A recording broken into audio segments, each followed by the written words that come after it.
Hello friends, this is Rahul. Welcome to जेरफ dreamers. So friends, आज के इस वीडियो में अगेन हम एक कंप्लीट यूनिट डिस्कस करने वाले हैं, that is unit number 5 business statistics. तो फ्रेंड्स, यूनिट के मेन टॉपिक्स पे आने से पहले मैं आपके साथ एक बार सिलेबस डिस्कस कर लेता हूं कि कौन कौन से टॉपिक्स जो है इंपॉर्टेंट है और कौन कौन से टॉपिक्स लीस्ट इंपॉर्टेंट है। ओके, ऑल्दो हम सब कुछ ही डिस्कस करने वाले हैं आज के इस यूनिट में, मोस्टली सिलेबस जो हम कवर अप कर लेंगे, बट फिर भी आपको पता होना चाहिए कि कौन से टॉपिक्स जो है ज़्यादा इंपॉर्टेंट है, ताकि एग्जाम से 1 या 2 दिन पहले हम उन टॉपिक्स पर अच्छे से फोकस कर लें। ओके, चलिए डिस्कस करते हैं।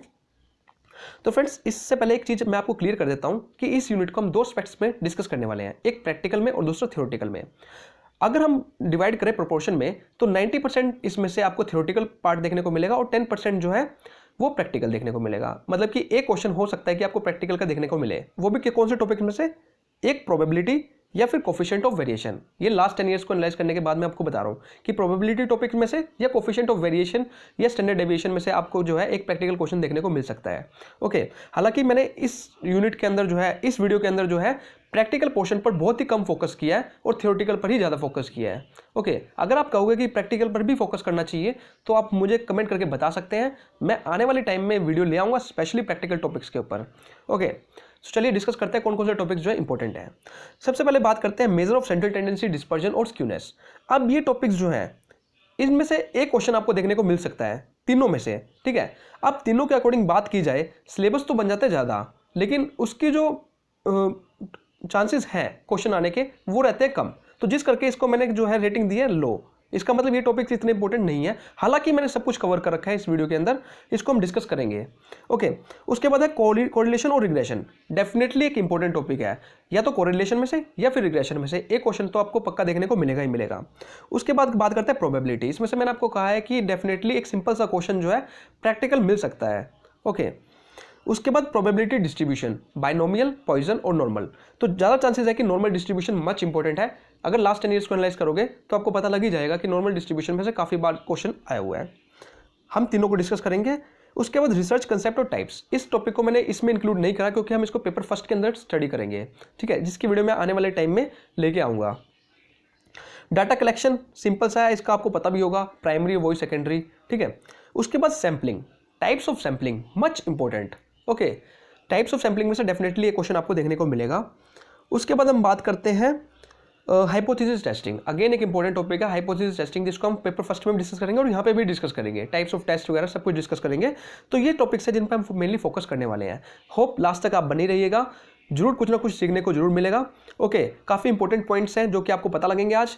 होप आप नोट्स भी साइड बाय साइड बनाते रहेंगे, ठीक है। जहाँ जहाँ आपको लगे कि ये पॉइंट इंपॉर्टेंट है उसको side by side note down कर लीजिएगा, ठीक है। चलिए स्टार्ट करते हैं। ओके, अभी तक मैं 4 यूनिट्स कंप्लीटली इस चैनल पर डाल चुका हूँ। होप आपने यूनिट्स को भी देख लिया होगा। ओके, और इसी तरह की वीडियोस जो है आने वाले टाइम में मैं लेके आऊँगा। चैनल के साथ बनी रहेगा, सब्सक्राइब कर लीजिएगा, ओके, ताकि आपको हर एक जो इंपॉर्टेंट इन्फॉर्मेशन है, अपडेट्स हैं, वो मिलती रहे। चलिए ज़्यादा टाइम ना लेते हुए स्टार्ट करते हैं। ओके, सबसे पहले बात करते हैं स्टैटिस्टिक्स है क्या, ठीक है। बेसिक ही हमारे स्टैटिस्टिक्स है, हम स्टडी बिजनेस स्टैटिस्टिक्स कर रहे हैं, तो स्टैटिस्टिक्स है क्या। देखो, एक जनरल सेंस में बात की जाए, स्टैटिस्टिक्स क्या है, एक गेम है, ठीक है, जिसके अंदर हम डाटा के साथ खेलते हैं। डाटा के साथ खेलने का मतलब क्या है कि इसमें हम क्या करते हैं, डाटा को कलेक्ट करते हैं, ऑर्गेनाइज करते हैं, एनालिसिस करते हैं, इंटरप्रेट करते हैं और प्रेजेंट करते हैं, ठीक है। मतलब स्टार्टिंग भी हम डाटा से करते हैं और एंड भी हम डाटा के साथ करते हैं। डाटा को कलेक्ट करना, ठीक है, उसको ऑर्गेनाइज करना, उसके बाद उसको एनालाइज करना, इंटरप्रेट करना, उसके ऊपर कंक्लूजन निकालना, ये सब चीज़ें हम करते हैं किसके अंदर, स्टैटिस्टिक्स के अंदर। इसके अंदर हम वेरियस टेक्निक्स को यूज़ करते हैं, ठीक है। उन्हीं टेक्निक्स के बारे में हम स्टडी करेंगे इसी वीडियो के अंदर। अब 2 टाइप्स की स्टैटिस्टिक्स होती है। एक होती है डिस्क्रिप्टिव, जिसके अंदर हम सिर्फ डाटा को डिस्क्राइब करते हैं। एक होता है हमारा इन्फ्रेंशियल, जिसके अंदर हम डिस्क्राइब तो करते करते हैं, साथ में कंक्लूजन भी निकालते हैं। एग्जांपल लेके चलते हैं।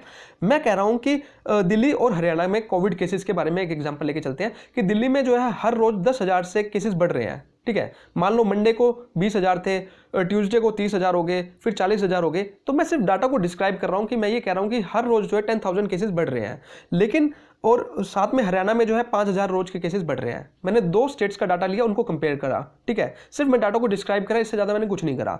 लेकिन इन्फ्रेंशियल के अंदर अगर मैं बात करूं, मैं डिस्क्राइब तो कर रहा हूं, साथ में मैं इनके ऊपर कंक्लूजन भी निकाल रहा हूं। मैं ये बता रहा हूं कि हरियाणा के लोग समझदार हैं, इसलिए यहाँ पे केसेस कम आ रहे हैं, जबकि दिल्ली के लोगों में थोड़ी केयरलेस ज़्यादा कर रहे हैं, इस करके वहाँ पे केसेस जो है ज़्यादा आ रहे हैं। हालांकि ये कंक्लूजन है, एक नॉर्मल सा कंक्लूजन मैंने निकाल दिया किसके ऊपर, डाटा के बेस पे, ठीक है। इसको मैं क्या कहूँगा, इन्फ्रेंशियल स्टैटिस्टिक्स। होप एक बेसिक सा एग्जांपल था, क्लियर हो गया होगा। चलिए, ये हमारा एग्जाम से अभी रिलेटेड नहीं करता, ये एक बेसिक था। चलिए आगे डिस्कस करते हैं। अब बात करते हैं मेजर ऑफ सेंट्रल टेंडेंसी, जो कि हमारा फर्स्ट टॉपिक है। चलिए डिस्कस करते हैं। Okay, major of central tendency क्या है? अब एक ग्रुप ऑफ डाटा दे रखा है, एक ग्रुप ऑफ डाटा की सिर्फ एक वैल्यू को लेके मैं कहूँ वो एक वैल्यू पूरे डाटा को डिस्क्राइब कर रही है, उसको क्या कहूँगा? Major of central tendency. कैसे? अब मान लो कि एक एग्जांपल लेते हैं, एक क्लास है, एक क्लास में मैं मॉनिटर हूँ क्लास का, ठीक है। मेरे इंचार्ज ने पूछा, वो 3 दिन से एब्सेंट था, उसने पूछा कि 3 दिन कितने स्टूडेंट्स आ रहे थे। अब जो पहले दिन था उसमें 10 स्टूडेंट आए, सेकंड डे में 15 स्टूडेंट आए, थर्ड डे में 20 स्टूडेंट्स आए। अब मैं उसको एक तो ये बताऊं कि हर रोज का डाटा बताऊं, ठीक है, या मैं उसको ये बताऊं कि मैम अप्रोक्स 15 स्टूडेंट्स आए, ठीक है। तो ये क्या था? एक एवरेज बता दिया मैंने, ठीक है। वो जो 15 था वो डिस्क्राइब कर रहा है, वो तीनों दिन का डाटा को डिस्क्राइब कर रहा है, ठीक है। तो ये क्या था? मेजर ऑफ सेंट्रल टेंडेंसी, जिसके अंदर जो है एक सिंगल वैल्यू हमारे पूरे डाटा को डिस्क्राइब कर रही है, उसको हम कहते हैं measure of central tendency. It is also called major of central location. तो यहाँ से भी क्वेश्चन देखो, एनटीए कहीं से भी क्वेश्चन दे सकता है, तो आपको छोटे छोटे पॉइंट्स को पकड़ के चलना होगा, क्योंकि असर्शन रीजन में हमको पता है कि किस तरह के क्वेश्चन आपको देखने को मिल जाते हैं। तो कंसेप्ट को जितना डीपली आप स्टडी करोगे उतना बेटर रहेगा। तो मेजर ऑफ सेंट्रल लोकेशन भी कह देते हैं। Sometime measure of central tendency are often called average. तो कई बार क्या होता है, मेजर ऑफ सेंट्रल टेंडेंसी को एवरेज कह देते हैं, हालांकि ये गलत है, क्योंकि मेजर ऑफ सेंट्रल टेंडेंसी के अंदर एवरेज मीन भी आता है, मोड भी आता है, जियोमेट्रिक मीन भी आता है, तो सारे आते हैं, उनके बारे में हम डिस्कस करेंगे, ठीक है। ओके, आप डिस्कस करते हैं types of central tendency. Okay, there are 5 types. तो हमारे टोटल 5 टाइप्स हैं। कौन कौन से हैं? Arithmetic mean, median, mod, geometric mean and harmonic mean. Okay, चलिए डिस्कस करते हैं इनके बारे में। सबसे पहले बात है एरिथमेटिक मीन। काफ़ी बार आपने डिस्कस करा है एवरेज, नॉर्मली एवरेज। ओके, तो average of A set of numerical values. अगर आपको कोई भी एक न्यूमेरिकल वैल्यू दे रखी है, मान लो न्यूमेरिकल वैल्यूज का सेट दे रखा है 1 2 3 4 5 6 7 8 9 10, तो आप इन सब का सम कर दोगे, इनको इनके नंबर से डिवाइड कर दोगे, तो आपके पास क्या आ जाएगा? एरिथमेटिक मीन आ जाएगा। अब इंपॉर्टेंट पॉइंट यहाँ पे क्या है? क्या हमको सिर्फ ये पता होना चाहिए कि एरिथमेटिक मीन होता क्या है? देखो यहाँ पे इंपॉर्टेंट पॉइंट ये है, the sum of deviation of the item from their arithmetic mean is always 0। कि हम डेविएशंस निकालेंगे। डेविएशंस कैसे निकालते हैं? x माइनस एक्स बार का सम, ठीक है। x क्या है? जो हमारी वैल्यूज गिवन है। x बार क्या है? मीन। अगर आप x में से x बार को माइनस करोगे, उसका जो सम करोगे वो हमेशा 0 आएगा, ठीक है। ये एक प्रॉपर्टी कहती है इसकी, ठीक है। इंपॉर्टेंट पॉइंट है, असर्शन रीजन में डेफिनेटली क्वेश्चन आस्क किया जा सकता है। ओके, ये आपको नोट डाउन कर लेना है। Extreme value affects the mean. जो एक्सट्रीम वैल्यूज होती है, अब एक्सट्रीम वैल्यूज क्या होती हैं? देखो, मान लो मेरे को एक सीरीज दे रखी है 10, एक मिनट, मान लो कि एक सीरीज दे रखी है 10, 12, 14, 15। अगर मैं इसका मीन निकाल लूंगा तो इसका मीन क्या आएगा? एक एवरेज आ जाएगा, बेसिकली एक एवरेज सा आ जाएगा, ठीक है। इनके जो बीच का सेंट्रल पॉइंट है वही आएगा। लेकिन अगर मैं मान लो साथ में एक 100 ले लूंगा, 100 आइटम और ले लूंगा, ठीक है, एक आइटम 100 और ले लूंगा, तो इसका मीन कहीं ना कहीं ओवर हो जाएगा, वो 20 to 25 के 30 के करीब आ जाएगा। तो मतलब कि एक एक्सट्रीम वैल्यू से मेरे पूरे मीन की वैल्यू क्या होगी? अफेक्ट होगी। तो इसलिए कहते हैं कि जो एरिथमेटिक मीन है वो अफेक्ट होता है एक्सट्रीम वैल्यूज से। तो ये कहीं ना कहीं इसकी लिमिटेशन है, ठीक है। तो आपको ये चीज याद रखनी है। 100% ये असर्शन रीजन में बन के आ सकता है क्वेश्चन। देखो, साइड बाय साइड में आपको क्वेश्चन भी बताता रहूंगा, और हर एक टॉपिक के बाद एक क्वेश्चन आपसे आस्क भी किया जाएगा, जिसका आंसर आपको कमेंट बॉक्स में बताना है। आप नोट डाउन कर लेना, पूरी सीरीज के अंदर आपको 10 क्वेश्चन ऐसे जरूर देखने को मिलेंगे। होप क्लियर हो गया होगा। चलिए मूव करते हैं नेक्स्ट पे। ओके, अब डिस्कस करते हैं मीडियन। सबसे पहले मीडियन की खास बात यह है कि एक पोजिशनल एवरेज है। हम पोजीशन के बेस पे जो है मीडियन को कैलकुलेट करते हैं, ठीक है। तो सबसे पहला क्वेश्चन क्या है कि मीडियन जो है वो एक पोजिशनल एवरेज है। Arranging the series into ascending और डिसेंडिंग ऑर्डर। जब आपको कहते हैं कि मीडियन निकालो, मीडियन आप कैसे निकालोगे? सबसे पहले आप सीरीज को अरेंज करोगे, या तो असेंडिंग में या फिर डिसेंडिंग में, ठीक है। असेंडिंग डिसेंडिंग में अरेंज करने के बाद आप क्या करोगे? मीडियन, जो उसकी मिडिल वैल्यू होगी वो आपका क्या होगा? मीडियन होगा। क्योंकि हम देखो पोजीशन पर हम मीडियन को कैलकुलेट कर रहे हैं, हमको कैलकुलेशन करनी ही नहीं है, ठीक है। सिर्फ उसको असेंडिंग और डिसेंडिंग में अरेंज करने के बाद हम जो मिडिल वैल्यू है उसको लेके हम क्या कहेंगे कि ये हमारा क्या है? मीडियन है। लेकिन यहाँ पे इंपॉर्टेंट पॉइंट्स क्या है? इंपॉर्टेंट पॉइंट्स यहाँ पे ये है कि extreme value doesn't affect the median. जैसे कि एरिथमेटिक मीन में हमने डिस्कस करा था कि अगर मान लो कि ये कोई अलग सी मेरे पास वैल्यू आ गई, कोई हाई नंबर की वैल्यू आ गई, वो अफेक्ट कर रही थी मेरे एरिथमेटिक मीन को, बट ऐसा यहाँ पे नहीं होगा। क्यों नहीं होगा? क्योंकि अगर मान लो कि मेरी अगर मैक्सिमम वैल्यू आ भी जाती है तो या तो वो अरेंजिंग में होंगी तो सबसे लास्ट में लिखी जाएगी, अगर डिसेंडिंग में हम लिख रहे हैं तो सबसे ऊपर ले आएंगे, तो उसका कोई इफेक्ट नहीं पड़ेगा हमारे ऊपर मीडियन के ऊपर, क्योंकि हमारा जो मेन मोटिव है वो हमारी सेंट्रल वैल्यू है, ठीक है। तो एक्सट्रीम वैल्यूज यहाँ पे इफेक्ट नहीं करती। Doesn't depend on each and every item. मेरे को हर एक आइटम पर डिपेंड नहीं रहना पड़ेगा, मेरे को सिर्फ सेंट्रल वैल्यू से लेना देना है। भाई मेरे को सेंट्रल वैल्यू दे दो और मेरा काम खत्म, ठीक है। तो ये कहती है मीडियन की प्रॉपर्टीज। चलिए अब डिस्कस करते हैं मोड। अब मोड क्या है? Value which occur with the greatest frequency, वो वैल्यू जो कि ग्रेटेस्ट फ्रीक्वेंसी में है। अगर मान लो मैं एक एक्स सीरीज दे रखी है, उसमें दे रखा है 1 2 3 3 3 3 4 5 6। अब 3 जो है वो ग्रेटर फ्रीक्वेंसी में है, तो 3 मेरा क्या है? मोड है। ठीक है। Extreme values doesn't affect the mode, जो एक्सट्रीम वैल्यूज है वो मोड को अफेक्ट नहीं करती। अगेन एक इंपॉर्टेंट पॉइंट है, असर्शन रीजन में आस्क किया जा सकता है। Doesn't depend on each and every item, same यहाँ पे भी doesn't depend on each and every item. ठीक है। एक चीज हो रहा है, मोड जो है वो भी क्या है? एक पोजिशनल एवरेज है, क्योंकि मैं पोजीशन के बेस पे जो है मोड कैलकुलेट कर रहा हूँ, कैलकुलेशन के बेस पे नहीं कर रहा। तो ये भी चीज इंपॉर्टेंट है, याद रखना है आपको कि मोड क्या है? एक पोजिशनल एवरेज है। साथ में क्वार्टाइल डेविएशन वो मैंने इसमें इंक्लूड नहीं किया, वो भी क्या है? एक पोजिशनल एवरेज है। चलिए, होप क्लियर हो गया होगा। देखो वीडियो अच्छी लगे तो लाइक जरूर कर देना। चलिए अब बात करते हैं ज्योमेट्रिक मीन। ज्योमेट्रिक मीन में क्या है? ज्योमेट्रिक मीन को हम कैलकुलेट करते हैं nth root of the product of all the n values of the variable. तो जितनी भी हमारी n वैल्यूज है वेरिएबल की, उसका प्रोडक्ट। ठीक है। अगर 2 वैल्यूज दे रखी हैं तो हम क्या करेंगे? अंडर रूट करेंगे। अगर हमको 3 वैल्यूज दे रखी है तो अंडर रूट 3 के साथ करेंगे हम उसका। जितनी ज़्यादा वैल्यूज मिलेंगी उसी का वो अंडर रूट करते रहेंगे। ठीक है। अगर हमको 2 आइटम्स तो स्क्वायर रूट ऑफ 2 आइटम्स। अगर हमको 3 आइटम्स दे रखे हैं तो क्यूब रूट ऑफ 3 आइटम्स। ठीक है। जितनी ज़्यादा आइटम्स दे रखी हैं, अगर आप कहोगे कि अगर मान लो वैल्यूज ज़्यादा होंगी, 10-15 वैल्यूज होगी, तो हम क्या करेंगे? तो हम लॉग लेंगे, लॉग का यूज़ करेंगे। For large number of values log values are to be used. तो ये हमारा फॉर्मूला है किसका? ज्योमेट्रिक मीन का। होप क्लियर हो गया होगा। चलिए अब मैं यहाँ पे आपको प्रैक्टिकल नहीं करके दिखाऊंगा। मैंने आपको पहले ही कहा है कि मेरा जो फोकस रहेगा वो प्रैक्टिकल एस्पेक्ट्स पर कम रहेगा और थ्योरेटिकल पर ज़्यादा रहेगा। ओके चलिए अब डिस्कस करते हैं हार्मोनिक मीन। हार्मोनिक मीन हम डिस्कस करते हैं। ओके अब depend on the reciprocal of the item. अब हार्मोनिक मीन किस चीज़ पर डिपेंड करता है? जितनी भी आइटम्स दे रखे हैं उनके रेसिप्रोकल पर डिपेंड करता है harmonic mean. Use to compute average speed और वेलोसिटी। सबसे इंपॉर्टेंट पॉइंट यहाँ पे ये है कि हार्मोनिक मीन का हम यूज़ कहाँ करते हैं? हार्मोनिक मीन को हम यूज़ करते हैं एवरेज स्पीड और वेलोसिटी को कैलकुलेट करने के लिए। ठीक है। अब इसका फॉर्मूला क्या कहता है? Harmonic mean is equal to n number of item divide by all the reciprocal of all number of the series. ठीक है। 1/x1 + 1/x2 + 1/x3 + 1/x की पावर n। ठीक है। तो जितनी हमको वैल्यूज दे रखी है सीरीज के अंदर, सबका हम रेसिप्रोकल कर लेंगे, उनको ऐड कर लेंगे, वो हमारा क्या आ जाएगा? हार्मोनिक मीन आ जाएगा। होप आपको क्लियर हो गया होगा। चलिए मूव करते हैं। अब हमारे मेन पॉइंट्स क्या निकल के आए? हमने सारी चीज़ें डिस्कस कर ली। इसमें से हमारा मेन पॉइंट ये निकल के आया कि अर्थमेटिक मीन जो होता है वो अफेक्ट होता है by both change in origin and change in scale. अब change in origin and change in scale in the sense हम क्या कह सकते हैं कि अगर मान लो कि एक सीरीज दे रखी है, अगर मान लो कोई नए नंबर से मैं उस पूरी सीरीज को मल्टीप्लाई करता हूँ, डिवाइड करता हूँ, सब्ट्रैक्ट करता हूँ या फिर ऐड करता हूँ, उससे क्या होगा? मेरा अरिथमेटिक मीन अफेक्ट होएगा। ठीक है। इसका मतलब क्या है कि arithmetic mean is affected by both change in origin and change in scale. Again assertion reason में एक इंपॉर्टेंट पॉइंट बन सकता है। देखो मैं आपको साथ साथ इंपॉर्टेंट पॉइंट बताता जा रहा हूँ, इसलिए बता रहा हूँ ताकि आप नोट डाउन कर लें। ओके अब रिलेशनशिप काफी इंपॉर्टेंट है अरिथमेटिक ज्योमेट्रिक मीन का और हार्मोनिक मीन का। कई बार क्वेश्चन इनमें से पास किया जाता है। So arithmetic mean is greater than equal to geometric mean is greater than equal to harmonic mean. तो AMG जो है वो GM से बड़े हैं, GMG जो है वो HM से बड़े हैं, ये इसका रिलेशनशिप है। Arithmetic mean into harmonic mean is equal to GM का स्क्वायर। ठीक है। अगर आप अरिथमेटिक मीन को हार्मोनिक मीन से मल्टीप्लाई करोगे तो वो इक्वल आ जाएगा किसके? GM के स्क्वायर के। ये भी एक इंपॉर्टेंट रिलेशनशिप है। Mode is equal to 3 median minus 2 mean. काफी बार आपने पढ़ा होगा कि Z is equal to 3m minus 2x bar. तो काफी इंपॉर्टेंट रिलेशनशिप है, तीनों के तीनों रिलेशनशिप इंपॉर्टेंट है। होप आपने नोट डाउन कर लिया होगा। चलिए अब एक क्वेश्चन आपके लिए। ठीक है। क्या पढ़ा आपने? साथ साथ आप नीचे कमेंट में बताते भी जाना, पता लगता रहे कि आप कुछ पढ़ भी रहे हैं नहीं पढ़ रहे। फॉर्मेटिव इवैल्यूएशन यहाँ पे हो रहा है। क्वेश्चन क्या है? विच of the following is not a mathematical average. तो इसमें से कौन सी जो है मैथमेटिकल एवरेज नहीं है? First median, second arithmetic mean, third geometric mean, fourth harmonic mean. Question आपके लिए है, अब आंसर मैं नहीं बताने वाला। ठीक है, आप ही बताओगे। चलिए मूव करते हैं नेक्स्ट टॉपिक पे।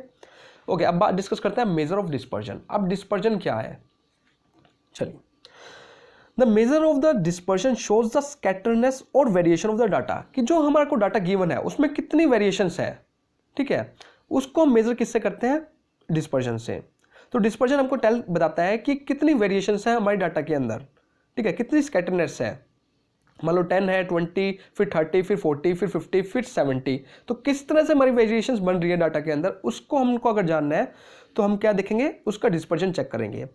The measure of dispersion show the homogeneity और the heterogeneity of the distribution of the observation. तो एक इंपॉर्टेंट पॉइंट यहाँ पे बनता है कि असर्शन रीजन में अगेन एक इंपॉर्टेंट क्वेश्चन बन के आता है कि जो डिस्पर्जन है वो हमें क्या बताता है। डिस्पर्जन हमें ये बताता है कि जो डाटा है वो होमोजीनियस है और हेट्रोजीनियस है। इस चीज के बारे में हमें बताता है कौन, डिस्पर्जन। चलिए okay, classification of measure of dispersion. तो इसमें दो टाइप्स में इसको क्लासिफाई कर रखा है, एक है एब्सोल्यूट मेजर, एक है रिलेटिव मेजर। अगर हम बात करें एब्सोल्यूट मेजर ऑफ डिस्पर्जन, इसमें क्या होता है, this measure of dispersion which express the scatterness of observation in terms of absolute numbers. अगर मान लो मेरी एक्स सीरीज दे रखी है, ठीक है, एक्स सीरीज जो है मान लो किसी चीज का वेट ही दे रखा है 10 किलोग्राम, 20 किलोग्राम, 30 किलोग्राम, 40 किलोग्राम, जो मेरा आंसर आएगा वो भी किस में आएगा, किलोग्राम के अंदर ही आएगा। ठीक है, तो ये क्या होता है, एब्सोल्यूट मेजर्स। जिस यूनिट्स में मेरी क्वांटिटीज दे रखी हैं उसी यूनिट में मेरे को मेरा आंसर चाहिए और वो आएगा भी, वो क्या कहेगा, एब्सोल्यूट मेजर। ठीक है, that is range quarter deviation. तो रेंज क्वार्टर डेविएशन जो है वो पार्ट है किसका, एब्सोल्यूट मेजर ऑफ डिस्पर्जन का। एक इंपॉर्टेंट क्वेश्चन यहाँ से बनकर आता है, साइड बाय साइड मैं आपको बता रहा हूँ कि कौन कौन से क्वेश्चन इंपॉर्टेंट है। अगर पूछा जा सकता है कि विच one of the following is the part of absolute major of dispersion, नीचे हमें दे दिया हो range, coefficient of variation, coefficient of dispersion, coefficient of कुछ भी हो सकता है, तो उसके अंदर जो आंसर होगा वो हमारा रेंज होगा। अब in others words, in the same unit in which the data is express, तो जिस यूनिट में डाटा को एक्सप्रेस किया गया उसी यूनिट के अंदर हमारा आंसर आ रहा है तो वो होगा हमारा एब्सोल्यूट मेजर। चलिए अब बात करते हैं रिलेटिव मेजर। अब रिलेटिव मेजर क्या है, उसका अपोजिट हो जाएगा, मतलब जिस यूनिट में हमारा डाटा है उस यूनिट में आंसर नहीं आ रहा, रेशियो और परसेंटेज की फॉर्म में आ रहा है, तो उसको हम कहेंगे रिलेटिव मेजर। तो we use a relative measure of dispersion for comparing distribution of two or more data and here variability is stated in the form of ratio और percentage। तो किस फॉर्म के अंदर, रेशियो और परसेंटेज के अंदर अगर हमारा आंसर आ रहा है तो वो क्या है, रिलेटिव मेजर ऑफ डिस्पर्जन है। तो देयर आर कोफिशिएंट, जितने भी कोफिशिएंट होते हैं, coefficient of range, coefficient of dispersion, coefficient of quartile deviation, coefficient of variation, coefficient of standard deviation, मतलब आपको कोफिशिएंट आगे लगा पा जाए तो वो किसका टाइप है, वो है रिलेटिव मेजर ऑफ डिस्पर्जन, क्योंकि इसके अंदर जो आंसर आते हैं वो आपको परसेंटेज की फॉर्म में ही देखने को मिलते हैं। होप क्लियर हो गया होगा। चलिए अब सबसे पहला टाइप है मेजर ऑफ डिस्पर्जन का, रेंज। काफ़ी सिंपल है। A range is the most common and easily understandable measure of dispersion. It is the difference between the two extreme observation, highest limit minus lower limit। अगर आपको एक series दे रखी है, x दे रखा है, उसमें आपको दे रखा है 10, 20, 30, 40, 50, आप 50 में से 10 को माइनस करोगे 40 आएगा, वो आपका क्या हो जाएगा, रेंज हो जाएगा। तो highest limit minus lowest limit is equal to range. Hope clear हो गया होगा। चलिए क्वार्टाइल डेविएशन क्या है, quartile divide set of data into quarters. तो क्वार्टाइल के नाम जिसके आगे क्वार्टाइल लग गया तो उसका मतलब क्या है, वो डाटा को क्वार्टर्स के अंदर डिवाइड कर रहा है। ओके, अब एक क्वार्टर जो है 3 ईयर्स का, 3 के अंदर हम कहते हैं, ठीक है। क्वार्टाइल डेविएशन और semi inter quartile deviation is, तो क्वार्टाइल का फॉर्मूला क्या होगा, quartile is equal to 1/2 into Q3 minus Q1। देखो मैं इसको ज़्यादा डीपली नहीं करा रहा, आप भी सोच रहे होगे कि सर एक ओवरव्यू दे रहे हैं, जो चीज़ इंपॉर्टेंट नहीं है उस पर इतना टाइम क्यों स्पेंड करें। ठीक है, हमको टाइम को मैनेज करना है, किस तरह हम अपने टाइम को मैनेज करें। जो चीज़ इंपॉर्टेंट आएंगे वहाँ पे हम टाइम भी लगाएंगे, कोरिलेशन आएगा उसमें टाइम भी लगेगा, रिग्रेशन आएगा वहाँ पे टाइम लगेगा, सैम्पलिंग आएगा उसमें टाइम लगेगा, लेकिन इन टॉपिक्स के ऊपर ज़्यादा टाइम इन्वेस्ट करने की जरूरत नहीं है। ठीक है, चलिए अब बात करते हैं स्टैंडर्ड डेविएशन। अब स्टैंडर्ड डेविएशन क्या है, इंट्रोड्यूस्ड बाय कार्ल पियर्सन इन 1893। सबसे इंपॉर्टेंट पॉइंट यहाँ पे यही आता है कि इसको किसने इंट्रोड्यूस किया था, तो कार्ल पियर्सन, जिसका काफ़ी इंपॉर्टेंट, काफ़ी महत्व रहा है, काफ़ी जो फॉर्मूलेज हैं इन्होंने डेवलप किए हैं। तो 1893 में it is one of the widely used method of measure of dispersion. तो एक क्वेश्चन आपसे पूछा जा सकता है कि विच one of the following is the widely used method, सबसे ज़्यादा इंपॉर्टेंट मेथड और यूज्ड मेथड कौन सा है, वो है हमारा स्टैंडर्ड डेविएशन। इसका फॉर्मूला क्या कहता है, standard deviation is equal to √x minus x bar का summation total divide by n number of items. तो इसके ऊपर कई बार प्रैक्टिकल, एक बार आया हुआ है प्रैक्टिकल, तो ये थोड़ा इंपॉर्टेंट होता है स्टैंडर्ड डेविएशन का, क्योंकि एक वाइडली यूज मेथड है। होप आप इसका फॉर्मूला राइट डाउन कर लेंगे। चलिए चलते हैं। Okay, coefficient of variation. Coefficient of variation is another method of measure of dispersion, so given by Karl Pearson. Again Karl Pearson ने जो है कोफिशिएंट ऑफ वेरिएशन दिया है, तो ये भी मेथड इंपॉर्टेंट है, इसके ऊपर भी क्वेश्चन एक बार आ चुका है। तो मैं जो इंपॉर्टेंट है मैं आपको बता रहा हूँ, देखो इसको अच्छे से कर लेना। मैं यहाँ पे प्रैक्टिकल नहीं करा रहा, बट ये आपकी रिस्पॉन्सिबिलिटी है, आपके लिए एक टास्क है कि आपको प्रैक्टिकल भी अटेम्प्ट करके देखना है। ओके, कोफिशिएंट ऑफ वेरिएशन कैसे निकलेगा, standard deviation divide by mean into में 100। देखो 100 से मल्टीप्लाई हो रहा है, परसेंटेज फॉर्म में आ रहा है, दैट्स वाई ये रिलेटिव मेजर ऑफ डिस्पर्जन है। ठीक है। तो स्टैंडर्ड डेविएशन को अगर हम मीन से डिवाइड कर देंगे और उसको 100 से मल्टीप्लाई कर देंगे तो हमारा कोफिशिएंट ऑफ वेरिएशन आ जाएगा। ओके, लॉरेंस कर्व जो है अगेन एक इंपॉर्टेंट है, पार्ट है, मेथड है किसका, मेजर ऑफ डिस्पर्जन का, developed by American economist max Lawrence. तो किसने डेवलप किया था, मैक्स लॉरेंस ने डेवलप किया था 1905 में। अब ये लॉरेंस कर्व जो है वो किस चीज़ को रिप्रेजेंट करता है, देखो एक सबसे पहले तो ग्राफिकल रिप्रेजेंटेशन है। जो लॉरेंस कर्व है वो ग्राफिकल रिप्रेजेंटेशन है किस चीज़ की, ऑफ इनकम इनक्वालिटी और वेल्थ इनक्वालिटी। तो जनरली जो है लॉरेंस कर्व जो है इनक्वालिटी को शो करता है, एक ग्राफिकल रिप्रेजेंटेशन है। और इनक्वालिटी किस चीज़ के बीच में, इनकम एंड वेल्थ के बीच में, ठीक है। इनकम एंड वेल्थ के बीच की जो इनक्वालिटी है उसको शो करता है Lorenz curve. It is indifferent for other previous method as this method is a graphical presentation. तो ये दूसरे मेथड से डिफरेंट है, वो पता लग ही गया होगा क्यों डिफरेंट है, क्योंकि जो लॉरेंस कर्व है वो एक ग्राफिकल प्रेजेंटेशन है, ठीक है, जो कि शो करता है इनक्वालिटीज को, मेनली इनक्वालिटीज को। इसके ऊपर क्वेश्चन आया हुआ है, ठीक है, कि लॉरेंस कर्व जो है किस चीज़ को रिप्रेजेंट करता है। नीचे हमको 4 ऑप्शन दे रखे होंगे, तो हमको सिलेक्ट करना है inequality of income and wealth. चलिए अब यहाँ से क्वेश्चन आपके लिए, the most commonly used method of dispersion is, तो मैं आपको बता चुका हूँ, इसका आंसर भी गलत होगा तो भाई हम कुछ नहीं कह सकते। चलिए अब डिस्कस करते हैं मेजर ऑफ स्क्यूनेस। अब मेजर ऑफ स्क्यूनेस, स्क्यूनेस क्या होता है, चलिए डिस्कस करते हैं। तो skewness means lack of symmetry in a frequency distribution, mean median and mode are not equal. तो जब आपका जो मीन, मोड और मीडियन है वो इक्वल नहीं होते तो हम कहते हैं कहीं ना कहीं डाटा के अंदर क्या है, स्क्यूनेस है, ठीक है, कहीं ना कहीं क्या है, लैक ऑफ सिमेट्री है। Okay, A skewed distribution is an asymmetrical distribution. जो भी हमारा स्क्यूड डिस्ट्रीब्यूशन होगा वो एक डिस्ट्रीब्यूशन होता है सिमेट्रिकल, जिसके अंदर हमारे मीन मीडियन एंड मोड जो होते हैं वो इक्वल होते हैं। एक डिस्ट्रीब्यूशन होता है असिमेट्रिकल, जिसके अंदर जो हमारी स्क्यूनेस होती है या तो हमारी पॉजिटिव होती है या हमारी क्या होती है, नेगेटिव होती है, वो इक्वल नहीं होते, दोनों जो उसके दोनों फेज है वो इक्वल नहीं होते, तो उसको हम कहते हैं asymmetrical distribution. It is a long tail on one either side. तो उसकी एक लॉन्ग टेल होती है, या तो वो आपको नेगेटिव साइड मिलेगी या आपको पॉजिटिव साइड मिलेगी, ठीक है। तो वो कौन सा डिस्ट्रीब्यूशन होगा, वो असिमेट्रिकल डिस्ट्रीब्यूशन होगा। Example income, saving etcetera. अब टेस्ट ऑफ स्क्यूनेस हमें पता कैसे लगेगा कि जो हमारा डिस्ट्रीब्यूशन है वो स्क्यूड डिस्ट्रीब्यूशन है। सबसे पहले आपको उसको क्या करना पड़ेगा, मीन मीडियन मोड निकाल लो। अगर वो इक्वल नहीं आ रहे तो सीधी सी बात है भाई साहब, वो जो डिस्ट्रीब्यूशन है वो क्या है, स्क्यूड डिस्ट्रीब्यूशन है, उसके अंदर डिस्ट्रीब्यूशन के अंदर स्क्यूनेस है। दूसरा जो है, sum of positive deviation from median are not equal to the sum of negative deviation from median. आप उसका मीडियन निकाल लो, मीडियन निकालने के बाद उसका डेविएशन निकाल लो। अगर sum of positive deviation negative deviation के इक्वल नहीं है तो हम कह सकते हैं कि उस डाटा के अंदर स्क्यूनेस है। उस थर्ड जो मेथड है चेक करने का वो क्या है, the frequency curve has longer tail on the left side और द राइट साइड। आप क्या करो, उसका फ्रीक्वेंसी कर्व डाउन बना लो। अगर आपको कहीं ना कहीं लॉन्ग साइड में टेल दिखे, आइदर राइट साइड और लेफ्ट साइड, तो इसका मतलब क्या है कि हमारा डाटा जो है वो उसमें क्या है, स्क्यूनेस है, स्क्यूड डाटा हमारे पास गिवन है, हमको असिमेट्रिकल डिस्ट्रीब्यूशन हमको गिवन है, ठीक है। ये 3 टेस्ट हैं जिसके थ्रू आप चेक कर सकते हो कि डाटा आपका स्क्यूड है या नहीं है। ओके, होप आपको क्लियर हो गया होगा। तो ये क्वेश्चन बन के आ सकता है। चलिए ओके, अब 2 तरह की स्क्यूनेस होती है, एक पॉजिटिव और एक नेगेटिव। तो skewness is said to be positive. Skewness को हम पॉजिटिव तब कहेंगे when the mean is greater than median and median is greater than mode, कि जब हमारा मीन जो है वो मीडियन से ग्रेटर हो जाएगा और जो मीडियन है वो हमारा किससे ग्रेटर हो जाएगा, मोड से ग्रेटर हो जाएगा, तो हम कहेंगे कि जो हमारा डाटा है वो क्या है, पॉजिटिवली स्क्यूड है। और इन केस अगर हमारा मीन जो है वो लेस हो गया मीडियन से और मीडियन जो है वो लेस हो गया मोड से, मतलब जब मोड राजा होगा तब जो स्क्यूड डिस्ट्रीब्यूशन है वो क्या होगा, नेगेटिवली स्क्यूड होगा। जब मीन राजा होगा तब जो हमारा डिस्ट्रीब्यूशन है वो कैसा होगा, पॉजिटिव स्क्यूनेस होगा। होप क्लियर हो गया होगा।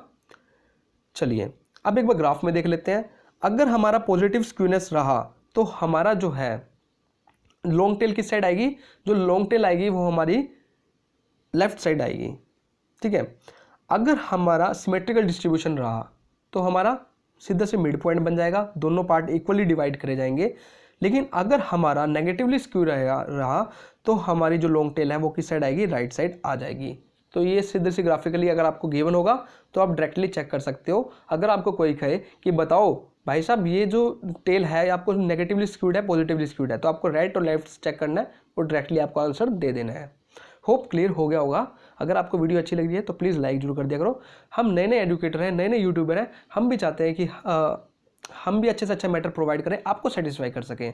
जब तक आप रिस्पॉन्स नहीं करोगे हमें पता नहीं लगेगा। तो आप ही हो जो हमारी हेल्प कर सकते हो। चलिए, मेथड ऑफ मेजरिंग स्क्यूनेस। अब कौन कौन से मेथड है जिसके थ्रू हम स्क्यूनेस को मेजर कर सकते हैं? सबसे पहला मेथड है कार्ल पियर्सन मेथड। देखो, इस मेथड्स में से जो क्वेश्चन आया हुआ है मैं आपको बता देता हूँ, क्लियर कर देता हूँ। मैच ऑफ द फ्लोइंग में क्वेश्चन आया हुआ है, तीनों मेथड्स दे रखे हैं, उनके 3 फॉर्मूले दे रखे हैं, उनको आपको मैच करना पड़ता है। और एक बार नहीं, 2-3 बार आया हुआ है, तो इसी तरह का क्वेश्चन आपको देखने को मिलेगा। इसके फॉर्मूले अच्छे से कर लेना। Value of coefficient skewness usually lie between -1 and +1। सबसे पहली बात है, कार्ल पियर्सन मेथड के अकॉर्डिंग जो कोफिशिएंट की जो वैल्यू है स्क्यूनेस की, वो कहाँ से कहाँ लाई करेगी? -1 से +1 के बीच में। But in case of mode ill defined, अगर हमारा मोड जो है डिफाइंड नहीं किया हुआ, उस केस में जो हमारी स्क्यूनेस की वैल्यू है वो कहाँ से कहाँ लाई करेगी? वो -3 से +3 के बीच में लाई करेगी। होप आपको क्लियर हो गया होगा। ठीक है, तो ये क्वेश्चन बन के आ सकता है कि अगर हमको कार्ल पियर्सन के अकॉर्डिंग, कार्ल पियर्सन मेथड के अकॉर्डिंग जो हमारी स्क्यूनेस की वैल्यू है वो कहाँ से कहाँ लाई करेगी? -1 से +1। लेकिन अगर हमका मोड इल डिफाइंड है तो वो लाई करेगी -3 से +3 के बीच में। अब इसका फॉर्मूला क्या होगा? तो coefficient of skewness is equal to x bar, that is mean, minus mode divide by standard deviation. Okay, और इन केस अगर हमको मोड गिवन नहीं है तो उस केस में हमारा फॉर्मूला क्या बन जाएगा? 3 is equal to bracket close mean minus median divide by standard deviation. तो ये जो फॉर्मूले हैं ये किसके हैं? कार्ल पियर्सन मेथड के अकॉर्डिंग। अब बाउलिस मेजर और क्वार्टाइल मेजर, तो क्वार्टाइल मेजर को बाउलिस मेजर भी कहा जाता है, ये भी चीज़ आपको याद रखनी है। This measure is useful in distribution where mode is ill defined. तो जहाँ पे मोड इल डिफाइंड होता है तो वहाँ पे बेस्ट रहता है कि हम बाउलिस मेथड को यूज़ करें। ओके, तो इसके अकॉर्डिंग कोफिशिएंट ऑफ स्क्यूनेस हम कैसे निकालेंगे? तो Q3 + Q1 - 2m divide by Q3 - Q1। तो ये एक मेथड है, फॉर्मूला है जो कि आपको याद ही करना पड़ेगा। ठीक है, फॉर्मूले सारे फैक्चुअल होते हैं, आपको याद ही करने पड़ेंगे। तो मैच ऑफ द फ्लोइंग में मैंने आपको बता चुका हूँ कि इस तरह का क्वेश्चन आया हुआ है, तो आपको याद रखना है। उसके बाद है कैलिज मेथड। थर्ड मेथड जो कैलिज मेथड है, this method is based on 90% of observation. तो ये जो मेथड है 90% ऑब्जर्वेशन, तो इसको हम किस में? परसेंटाइल की फॉर्म में। एक चीज़ और याद रखनी है, जो हम डिस्कस करें मेथड क्वार्टाइल मेथड, उसको हम किस में? क्वार्टाइल्स की फॉर्म में निकालते हैं, और जो कैलिज मेथड है वो परसेंटाइल की फॉर्म में हम इसको कैलकुलेट करते हैं। तो कोफिशिएंट ऑफ स्क्यूनेस जो है P90 + P10 - P50 divide by P90 - P10। तो ये एक फॉर्मूला है, जस्ट आपको याद रखना है कैलिज मेथड का। हो आपको क्लियर हो गया होगा। चलिए, अब एक क्वेश्चन आपके लिए। तो क्वेश्चन है, a distribution where the value of mean is maximum as compare to median and mode is. तो दिसंबर 2013 में सीधा सीधा क्वेश्चन आया हुआ है, अभी मैं आपको करा चुका हूं, आपको बताना है उसको क्या कहेंगे? A normal distribution, positively skewed distribution, negatively skewed distribution, fourth none of the above. तो काफ़ी सिंपल क्वेश्चन है फ्रेंड्स, होप आपने करेक्ट अटेम्प्ट किया होगा। चलिए मूव करते हैं अब कर्टोसिस। अब कर्टोसिस क्या है? ये भी इसी का एक टाइप है। अब kurtosis identify whether the tail of given distribution contains extreme values. तो जनरली जो है हम यहाँ पर एक ग्राफ पर फोकस करते हैं, मेनली हमारा टेल पर फोकस रहता है। ठीक है, टेल के थ्रू हम डिटरमाइन करते हैं कि जो हमारी वैल्यूज है, जो डिस्ट्रीब्यूशन की वैल्यूज है वो किस तरह की वैल्यूज है, एक्सट्रीम है, कैसी हैं। In finance kurtosis is used to measure of financial risk. तो फाइनेंस में क्या होता है, अगर हम फाइनेंशियल स्टैटिस्टिक्स को स्टडी करते हैं उसके अंदर हम कर्टोसिस को यूज करते हैं किस चीज़ के लिए? फाइनेंशियल रिस्क को डिटरमाइन करने के लिए। और वो कैसे डिटरमाइन करते हैं? देखो, the kurtosis is of normal distribution equals to 3। आपको एक चीज़ याद रखनी है कि अगर नॉर्मल डिस्ट्रीब्यूशन होगा, अगर रिस्क नॉर्मल है तो उसका कर्टोसिस हमारा 3 के इक्वल होगा। क्या चीज़ इक्वल? सॉरी, अगर हमारा डिस्ट्रीब्यूशन नॉर्मल है, अगर रिस्क नॉर्मल है तो उसका जो कर्टोसिस है वो 3 के इक्वल होगा। ये चीज़ आपको याद रखनी है। ओके, अब देखो टाइप्स ऑफ कर्टोसिस। अब कर्टोसिस 3 तरह के होते हैं, एक होता है मेसोकर्टोटिक, एक है लेप्टो, एक है प्लेटी। ठीक है, अब मेसो में क्या होता है? If the data follows a normal distribution, if follows a mesokurtic distribution, here normal return and normal risk. तो अगर हमारा जो डाटा है वो एक नॉर्मल डिस्ट्रीब्यूशन फॉलो कर रहा है, कि मान लो कोई इन्वेस्टमेंट करी, उसके अंदर नॉर्मल रिस्क है, ठीक है, तो उस टाइम पे हमारा कौन सा जो कर्टोसिस है वो वैलिड होगा? वो होगा मेसो। ठीक है, क्वेश्चन यहाँ से बन के आ सकता है कि नॉर्मल डिस्ट्रीब्यूशन, नॉर्मल रिस्क के टाइम पे कौन सा कर्टोसिस जो है हमारा एप्लीकेबल होगा? वो होगा मेसो। उसके बाद लेप्टो। लेप्टो में क्या होता है? एक लॉन्ग टेल होती है। ठीक है, लॉन्ग टेल होती है, उसको हम कहते हैं लेप्टो। अब shows heavily tail on either side that an investment follow leptokurtic curve may be risky one. तो अगर हमारा जो फाइनेंशियल इन्वेस्टमेंट है वो रिस्क शो कर रहा है तो उस टाइम पे हमारी कौन सी कर्व बनेगी, वो बनेगी लेप्टो। तो फाइनेंशियल रिस्क के केस में हम स्टडी कर रहे हैं, इसको याद रखना। अगर रिस्क नॉर्मल है तो हमारी कौन सी, मेसो कर्व। अगर हमारा रिस्क ज़्यादा है तो कौन सी कर्व, लेप्टो कर्व। अगर हमारा रिस्क क्या है, कम है, बहुत ज़्यादा कम रिस्क है, मान लो मैंने गवर्नमेंट सिक्योरिटीज़ में इन्वेस्ट कर दिया, अब आपको पता है कि वहाँ तो रिस्क नेग्लेजिबल ही होता है एक तरह से। तो अगर हमारा रिस्क कर्व है कम है तो कौन सी कर्व बनेगी, platy curve. The kurtosis refers a distribution with flat tails that there is a small probability that the investment would experience extreme returns. Okay, तो स्मॉल प्रोबेबिलिटी है कि यहाँ पे हमको रिटर्न जो है ज़्यादा देखने को नहीं मिलेगा। ठीक है, तो वो कौन सी कर्व है, जब रिटर्न ज़्यादा नहीं मिलेगा तो इसका मतलब रिस्क भी ज़्यादा नहीं है। रिस्क क्या है यहाँ पे, कम रहता है, कौन सी कर्व के अंदर, प्लेटी कर्व के अंदर। ठीक है, तो ये कुछ कर्व दे रखी है। देखो जो सबसे लॉन्ग टेल वाली है ये कौन सी है, ये है हमारी लेप्टो। जो मीडियम है वो कौन सी है, वो है हमारी meso.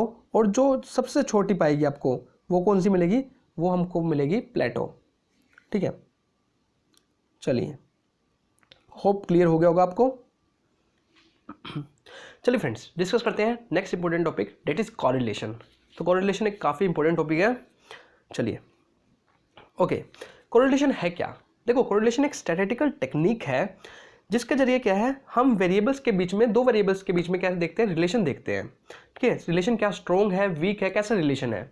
Okay, if two variables are related to each other in such a way that changes in one creates a corresponding change in other, कि हम इस तरह का रिलेशन देखते हैं कि अगर मान लो एक वेरिएबल में मैं चेंज कर रहा हूँ तो दूसरे वेरिएबल में कितना चेंज आ रहा है। ठीक है, जैसे मान लो प्राइस और डिमांड के बीच में मैं रिलेशनशिप स्टडी कर रहा हूँ कि मैं प्राइस को बढ़ा रहा हूँ, प्राइस को बढ़ाने से मेरी डिमांड में चेंज आ रहा है, डिमांड क्या हो रही है, डिक्रीज हो रही है। तो इन दोनों के बीच में कहीं ना कहीं क्या है, नेगेटिव रिलेशनशिप बन रहा है। It helps in measuring and analyzing the degree or extent to which two or more variables fluctuate with reference to another, कि जो वन या वन से ज़्यादा ये टू वेरिएबल्स जो है फ्लक्चुएट कर रहे हैं एक दूसरे में किसी थर्ड वेरिएबल के इफेक्ट से, उस इफेक्ट को मेजर करने के लिए हम कोरिलेशन का यूज़ करते हैं। Sometime it is also called covariation. कई बार हम कोरिलेशन को कोवेरिएशन भी कह देते हैं, जबकि कोवेरिएशन और कोरिलेशन में दोनों में कहीं ना कहीं डिफरेंस है। ओके, चलिए, अब जो कोरिलेशन होता है वो कितने तरह का होता है। एक है पॉजिटिव, नेगेटिव और जीरो कोरिलेशन। सेकेंड है लीनियर और कर्विलीनियर कोरिलेशन। ओके, चलिए डिस्कस करते हैं इनके बारे में। Positive correlation. अब पॉजिटिव कोरिलेशन क्या है, मतलब दो वेरिएबल्स के बीच में जो रिलेशनशिप है वो कैसा है, पॉजिटिव है।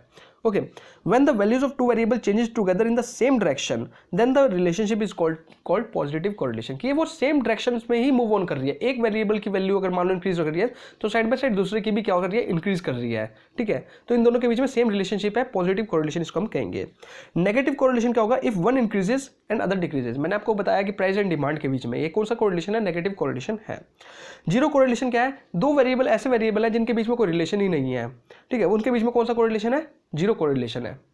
अब मान लो मैं कहूँ कि पेट्रोल के प्राइसेस इंक्रीज हो रहे हैं और कोई उसके साथ ऐसा गुड ले लूँ कि मान लो पेन ले लिया, पेट्रोल और पेन ले लिया, कि पेट्रोल के प्राइस इंक्रीज होने से पेट्रोल के प्राइस इंक्रीज होने से पेन के डिमांड पर क्या इफेक्ट पड़ेगा, तो कोई इफेक्ट पड़ेगा, पड़ता भी होगा इनडायरेक्ट वे में, कोई पड़ता हो उसमें कुछ नहीं है, लेकिन डायरेक्ट इफेक्ट कोई नहीं देखने को मिलेगा। ठीक है, तो क्या है, इनके बीच में कोई कोरिलेशन नहीं है। So if the two variables have no correlation, then there is no consistency on value of observation. Such a case the value of variable are called zero correlation. तो इस केस में हम क्या कहेंगे कि जो correlation की वैल्यू है वो कैसी है, जीरो है। ओके, linear और curvilinear correlation. So linear correlation is the ratio of change between the two variable either in the same direction or opposite direction. And the graphical representation of one variable with respect to other is straight line. तो linear correlation क्या है कि variables के बीच में change तो आ रहा है लेकिन एक सेम अमाउंट का चेंज आ रहा है। ठीक है, जिससे जो उसकी ग्राफिकल रिप्रेजेंटेशन है वो क्या है, एक स्ट्रेट लाइन में, चाहे वो नेगेटिव हो चाहे वो पॉजिटिव हो। ठीक है, चाहे वो नेगेटिव हो चाहे पॉजिटिव हो चाहे नेगेटिव हो, लेकिन एक सेम अमाउंट में उसमें चेंज आ रहा है, तो वो क्या है, एक स्ट्रेट लाइन शो कर रहा है। इसको हम कहेंगे लीनियर कोरिलेशन। जबकि नॉन लीनियर क्या है, doesn't bear same ratio, same ratio नहीं है, वो कैसे भी हो सकता है, ऊपर नीचे कैसे भी एक अलग फॉर्म में, शेप में निकल सकता है, उसको हम कहेंगे नॉन लीनियर कोरिलेशन। ओके, अब होता है एक सिंपल कोरिलेशन, एक होता है multiple correlation. When there is only two variable, जब हम सिर्फ दो वेरिएबल के बीच में ही कोरिलेशन रिलेशनशिप को स्टडी कर रहे हैं उसको हम कहेंगे सिंपल कोरिलेशन। जब हम पार्शियल मल्टीपल कोरिलेशन कौन सा होता है, जब हम दो या दो से ज़्यादा वेरिएबल लेते हैं लेकिन ठीक है, लेकिन हम दो ही वेरिएबल के बीच में रिलेशनशिप स्टडी करते हैं, उसको हम कहते हैं partial multiple correlation. Under this there are 3 और more variable but only 2 variable influencing each other, कि भाई 2 वेरिएबल ही आपस में इन्फ्लुएंस कर रहे हैं एक दूसरे को, लेकिन बाकी जो वेरिएबल्स हैं वो क्या है, हेल्ड कॉन्स्टेंट। ठीक है, कॉन्स्टेंट पढ़े, सिर्फ देख रहे हैं दूर से कि भाई क्या रिलेशनशिप चल रहा है। सिर्फ 2 ही वेरिएबल ऐसे हैं जो आपस में एक दूसरे से इन्फ्लुएंस कर रहे हैं। ठीक है, इसको हम कहेंगे partial multiple correlation. Hope understand हो गए होंगे आपको। अब हम बात करते हैं मेथड्स ऑफ स्टडिंग कोरिलेशन। अब ये जो मेथड्स हैं इनके ऊपर मैंने इस वीडियो के अंदर इंक्लूड नहीं करा क्योंकि वीडियो ज़्यादा लंबी हो जाएगी। इसके ऊपर मैंने ऑलरेडी वीडियो डाल रखी है, आप उसको जाकर देख सकते हैं। ठीक है, हालांकि इतना इंपॉर्टेंट नहीं है, वैसे प्रैक्टिकल क्वेश्चन आ सकता है, छोटी नहीं है, लेकिन फिर भी इसके ऊपर मैंने वीडियो सेपरेट डाल रखी है, आप उसको जाकर देख सकते हैं। ओके, देख लेते हैं कौन कौन से मेथड है। एक है ग्राफिकल मेथड, एक है अलजेब्रिक मेथड। ग्राफिकल मेथड में हम स्कैटर डायग्राम मेथड यूज करते हैं और अलजेब्रिक मेथड में Karl Pearson method, rank method और कंकरेंट डेविएशन मेथड को यूज करते हैं। ठीक है, इनके ऊपर सारे फॉर्मूलेज हैं, वो आप जाकर देख सकते हैं। चलिए अब डिस्कस करते हैं कोरिलेशन कोफिशिएंट। कई बार इसकी प्रॉपर्टीज आई हुई है कोरिलेशन कोफिशिएंट की, काफी इंपॉर्टेंट है। चलिए, the correlation coefficient is a statistical measure of the strength of relationship between the relative movement of the 2 variable and denoted by R. तो कोरिलेशन कोफिशिएंट क्या है? देखो, ऐसा स्टैटिस्टिकल मेजर है जो कि स्ट्रेंथ बताता है कि 2 वेरिएबल्स के रिलेशनशिप में क्या स्ट्रेंथ है। ठीक है, मान लो पॉजिटिव है, ठीक है, मोर पॉजिटिव है, नॉर्मल पॉजिटिव है, नेगेटिव है, कैसी है, कितनी स्ट्रेंथ है उनके बीच में, उसको डिनोट करता है coefficient correlation, denoted by R. इसको हम डिनोट करते हैं आर से। The value range between -1 and +1। तो क्वेश्चन आस्क किया जा सकता है कि कोफिशिएंट कोरिलेशन की वैल्यू कहाँ से कहाँ लाई करती है, तो -1 से लेके +1 के बीच में इसकी वैल्यू लाई करती है। एक कैलकुलेटेड नंबर ग्रेटर देन 1 और less than -1 means that there was an error. अगर मान लो आपने कोफिशिएंट कोरिलेशन कैलकुलेट करा और आपके जो वैल्यू है वो -1 से ऊपर या उससे 1 से क्या है ऊपर या -1 से नीचे आ गई, तो इसका मतलब क्या है कि आपकी जो वैल्यू है वो गलत है, आपने गलत कैलकुलेट किया है, क्योंकि इसकी वैल्यू जो लाई करती है -1 से +1 के बीच में लाई करती है। A correlation of -1 shows a perfect negative correlation. आपकी वैल्यू -1 आई तो इसका मतलब क्या है, परफेक्टली नेगेटिव कोरिलेशन है, और अगर +1 आई तो इसका मतलब क्या है, परफेक्टली पॉजिटिव कोरिलेशन है। और अगर 0 आई, 0 का मतलब यह है कि 2 वेरिएबल्स के बीच में कोई रिलेशनशिप नहीं है। अब इसकी प्रॉपर्टीज क्या है? मोस्ट इंपॉर्टेंट इसकी प्रॉपर्टीज ये होती हैं। सबसे पहली बात यह है कि independent of change of origin और independent of change of choice of scale. मैंने एरिथमेटिक मीन की भी एक प्रॉपर्टी कराई थी कि जो एरिथमेटिक मीन होता है वो इंडिपेंडेंट होता है चॉइस ऑफ ओरिजिन और चॉइस ऑफ स्केल। इसका मतलब क्या है कि आपको कोई सीरीज दे रखी है, उस सीरीज में अगर आप कोई वैल्यू ऐड करते हो, ठीक है, कोई लेस करते हो या कोई सब्ट्रैक्ट करते हो या किसी से डिवाइड करते हो, ठीक है, तो उसका इफेक्ट जो है, जो उसका इफेक्ट है किस पर देखने को मिलेगा, सो उसका इफेक्ट जो है हमारे कोरिलेशन कोफिशिएंट की वैल्यू पर नहीं पड़ेगा। ठीक है, independent of the unit of measurement. अब कोई सी भी यूनिट ऑफ मेजरमेंट है, मान लो एक्स की जो वैल्यू दे रखी है वो केजी में दे रखी है, मनी की फॉर्म में दे रखी है, रुपीज में दे रखी है, उसका इफेक्ट हमारे कोरिलेशन कोफिशिएंट की वैल्यू पर नहीं पड़ेगा। The value of coefficient correlation lies between -1 and +1, ये हम पहले डिस्कस कर चुके हैं। The coefficient of correlation is the geometric mean of 2 regression coefficient. तो आपको पता है कि जो कोरिलेशन आर जो होता है वो इज इक्वल टू होता है √bxy एंड byx। तो रिग्रेशन कोफिशिएंट का जो है ज्योमेट्रिक मीन होता है क्या, कोरिलेशन कोफिशिएंट। ठीक है, चलिए अब एक क्वेश्चन आपके लिए कि क्या आपने अंडरस्टैंड किया, of which of the following is a cause of correlation. तो इसमें से कौन सा जो है कॉज है कोरिलेशन का? A direct relationship, B correlation due to any other commodity cause, third mutual reaction, fourth none of the above. इनमें से कोई नहीं। तो आपको बताना है, क्वेश्चन आपके लिए है, सिर्फ पढ़ते रहना आपका काम नहीं है, आपको साथ साथ देना भी है इसका आंसर। ठीक है, चलिए अब हम बात करते हैं रिग्रेशन एनालिसिस। कोरिलेशन का ही भाई है रिग्रेशन एनालिसिस। ठीक है, इसको भी डिस्कस कर देते हैं, ना तो ये बुरा मान जाएगा। तो measure of average relationship between 2 और more variable in terms of original units of data. तो mainly original units of data को ये लेके चलता है। ये उसके ऊपर हमने डिस्कस करा था, जो कोरिलेशन कोफिशिएंट होता है वो इंडिपेंडेंट होता है यूनिट ऑफ डाटा पर, बट जो रिग्रेशन है वो क्या है, डिपेंड रहता है कहीं ना कहीं यूनिट ऑफ डाटा पर। ठीक है, तो उसमें तो हम सिर्फ रिलेशनशिप को स्टडी कर रहे थे, यहाँ पे हम कॉज एंड इफेक्ट के बारे में डिस्कस करेंगे। ठीक है, रिग्रेशन के अंदर मेनली हम कॉज एंड इफेक्ट के बारे में डिस्कस करते हैं कि मान लो सेल के बीच में और क्या है, प्राइस के बीच में हम डिस्कस कर रहे हैं कि मैंने प्राइस डिक्रीज किया तो उससे मेरी सेल इंक्रीज हो रही है, तो कहीं ना कहीं कॉज एंड इफेक्ट का यहाँ पे रिलेशनशिप बन रहा है। तो इस रिलेशनशिप को मेनली हम रिग्रेशन के अंदर स्टडी करते हैं। तो mainly it is useful to find out the value of other variable when the value of one variable is given. तो मेनली क्या है, हमको 2 वेरिएबल्स होते हैं, एक वेरिएबल की वैल्यू हमको गिवन होती है, उसके बेस पे हमको दूसरे वेरिएबल की वैल्यू फाइंड आउट करनी पड़ती है। ये जनरली हम रिग्रेशन के अंदर ही करते हैं। तो it is a forecasting device. Most important point है कि जो रिग्रेशन एनालिसिस है एक फोरकास्टिंग टेक्निक है। ठीक है, चलिए अब डिपेंडेंट वर्सेस इंडिपेंडेंट वेरिएबल।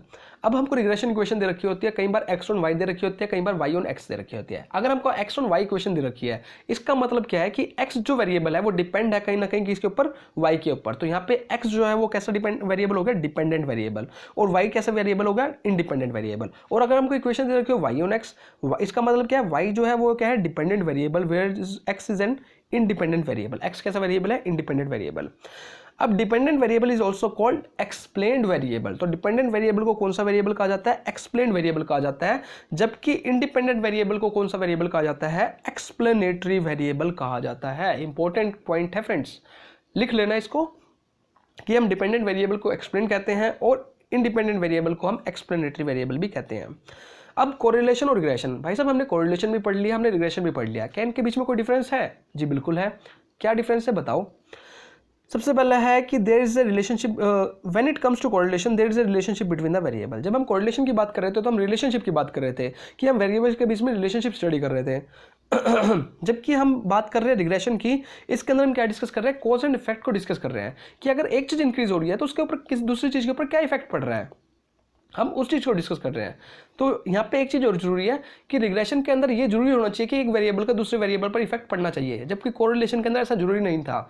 कई वेरिएबल्स ऐसे भी है जिसके बीच में कोई रिलेशनशिप नहीं था, जिसको हम जीरो कोरिलेशन के नाम से जानते हैं। सॉरी फ्रेंड्स, थोड़ा गला खराब है। ओके चलिए, correlation doesn't capture casualty. Correlation जो है कैजुअलिटी को कैप्चर नहीं करता, but the degree of inter relationship between two variables. जबकि रिग्रेशन जो है कैजुअलिटी, हम आपको पता है कि हम यहाँ पे कॉज एंड इफेक्ट को स्टडी कर रहे हैं, तो कैजुअलिटी को लेके चलता है रिग्रेशन।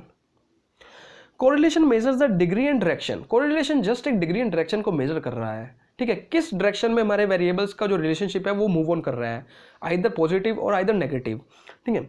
जबकि जो रिग्रेशन है भाई साहब एक ही चीज़ पर रट लगाया हुआ है, cause and effect, cause and effect, ठीक है, कि वन वेरिएबल किस वे में अफेक्ट कर रहा है दूसरे वेरिएबल को। Correlation is independent on change of origin and scale. ये प्रॉपर्टी काफी इंपॉर्टेंट है कि कोरिलेशन जो है वो इंडिपेंडेंट रहता है of change in origin scale, where is regression is independent of change in origin. तो रिग्रेशन जो है वो इंडिपेंडेंट है change in origin but not on scale, कि आप यहाँ पे प्लस माइनस तो कर लोगे उससे तो आपको कोई इफेक्ट नहीं पड़ेगा, बट अगर आप मल्टीप्लाई करा और डिवाइड करा उससे आपकी वैल्यू पर क्या पड़ेगा, इफेक्ट जरूर पड़ेगा, ठीक है। ये कहता है कौन, regression. Correlation is independent of unit. हम पहले डिस्कस कर चुके हैं कि कोरिलेशन जो है यूनिट के ऊपर इंडिपेंडेंट रहता है, मतलब कि आप यूनिट कुछ भी ले लो, चाहे आप सेल्स में, चाहे आप केजी में ले लो, चाहे आप मीटर में ले लो, चाहे आप रुपीज़ में ले लो, कोई इफेक्ट नहीं पड़ेगा आपके आंसर पर। बट रिग्रेशन में क्या है, यूनिट का बहुत ज़्यादा इफेक्ट पड़ता है, ठीक है। Correlation is not a forecasting device. Correlation एक फोरकास्टिंग डिवाइस नहीं है, जबकि रिग्रेशन जो है वो एक फोरकास्टिंग डिवाइस है। होप आपको क्लियर हो गया होगा। अब रिग्रेशन कोफिशिएंट की प्रॉपर्टीज़ क्या है, काफ़ी इंपॉर्टेंट अगेन इसकी प्रॉपर्टीज़ है, चलिए डिस्कस करते हैं। The correlation coefficient is the geometric mean of two regression coefficient. जो कोरिलेशन कोफिशिएंट है वो क्या है, ज्योमेट्रिक मीन है टू रिग्रेशन कोफिशिएंट का। मैं ऑलरेडी डिस्कस कर चुका हूं। इसका फॉर्मूला है r is equal to √bxy into byx। The value of coefficient of correlation can not exceed 1। तो हमारी कोफिशिएंट ऑफ कोरिलेशन की जो वैल्यू है वो 1 से एक्सीड नहीं होती, ठीक है, ये आपको पता ही है। Therefore, if one of the regression coefficient is greater than the unity, अगर 1 से बड़ा है तो अदर जरूरी है कि जो दूसरा कोफिशिएंट है, जो हमारा रिग्रेशन कोफिशिएंट है, उसकी वैल्यू जो है 1 से कम होगी। मतलब अगर आपकी एक रिग्रेशन कोफिशिएंट की वैल्यू 1 से अबव हो रही है तो दूसरे की जरूरी है कि उसकी 1 से क्या होगी, कम होएगी ही होएगी, ठीक है। होप क्लियर हो गया होगा। चलिए, the sign of both the regression coefficient will be same, कि दोनों के जो भी दोनों हमारे रिग्रेशन कोफिशिएंट है, हम लेते हैं r(bxy) इंटू byx, तो इन दोनों के जो साइन है वो जरूरी है कि सेम के सेम होने चाहिए, ठीक है। और जो इनके साइन होंगे वही साइन हमारा क्या होगा, बार वाले कोरिलेशन कोफिशिएंट का होगा। The coefficient of correlation will have the same signs as the regression coefficient. मैं आपको बता चुका हूँ कि जो अंदर के साइन होंगे वही हमारा साइन कौन सा होगा, बार का कोरिलेशन कोफिशिएंट का होगा। ये एक प्रॉपर्टी है। The average value of the two regression coefficient will be greater than the value of correlation। तो इंपॉर्टेंट पॉइंट है कि जो एवरेज वैल्यू है किसकी, रिग्रेशन कोफिशिएंट की, वो ग्रेटर होगी किससे, r से, कोफिशिएंट कोरिलेशन से। तो एक इंपॉर्टेंट प्रॉपर्टी है फ्रेंड्स, याद रखना। ये प्रॉपर्टीज ऐसी हैं जो आपको याद रखनी पड़ेंगी, कुछ चीज़ें फैक्चुअल होती हैं जो आपको याद रखनी पड़ती हैं, ठीक है। तो इनको नोट डाउन कर लीजिए, डेली रिवाइज करिए, याद हो जाएंगी। The regression coefficient are independent of change of origin but not on scale. ये चीज़ मैं आपको पहले क्लियर कर चुका हूँ। जो रिग्रेशन कोफिशिएंट होता है वो इंडिपेंडेंट होता है किसके ऊपर, change of origin but not on scale. कि आप कुछ ऐड करोगे या सब्ट्रैक्ट करोगे उससे तो आपके वैल्यू पर इफेक्ट नहीं पड़ेगा, बट अगर मल्टीप्लाई और डिवाइड करोगे तो उससे क्या होगा, इफेक्ट पड़ेगा आपकी वैल्यू पर।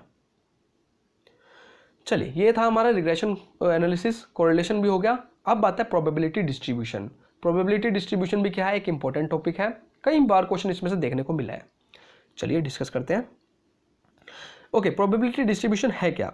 देखो, एक मैथमेटिकल फंक्शन है जिसके अंदर हम क्या करते हैं, that gives the probabilities of occurrence of different possible outcomes of an experiment. हमने एक एक्सपेरिमेंट करा, ठीक है, मैंने क्या करा, कॉइन को टॉस करा, ठीक है, टॉस करने के बाद या तो हेड आएगा या टेल आएगा, तो ये क्या है, हमारे पॉसिबल आउटकम है। अगर इसी पॉसिबल आउटकम को मैं एक डिस्ट्रीब्यूशन के अंदर मेंशन कर दूंगा तो वो क्या कहलाएगा, प्रोबेबिलिटी डिस्ट्रीब्यूशन।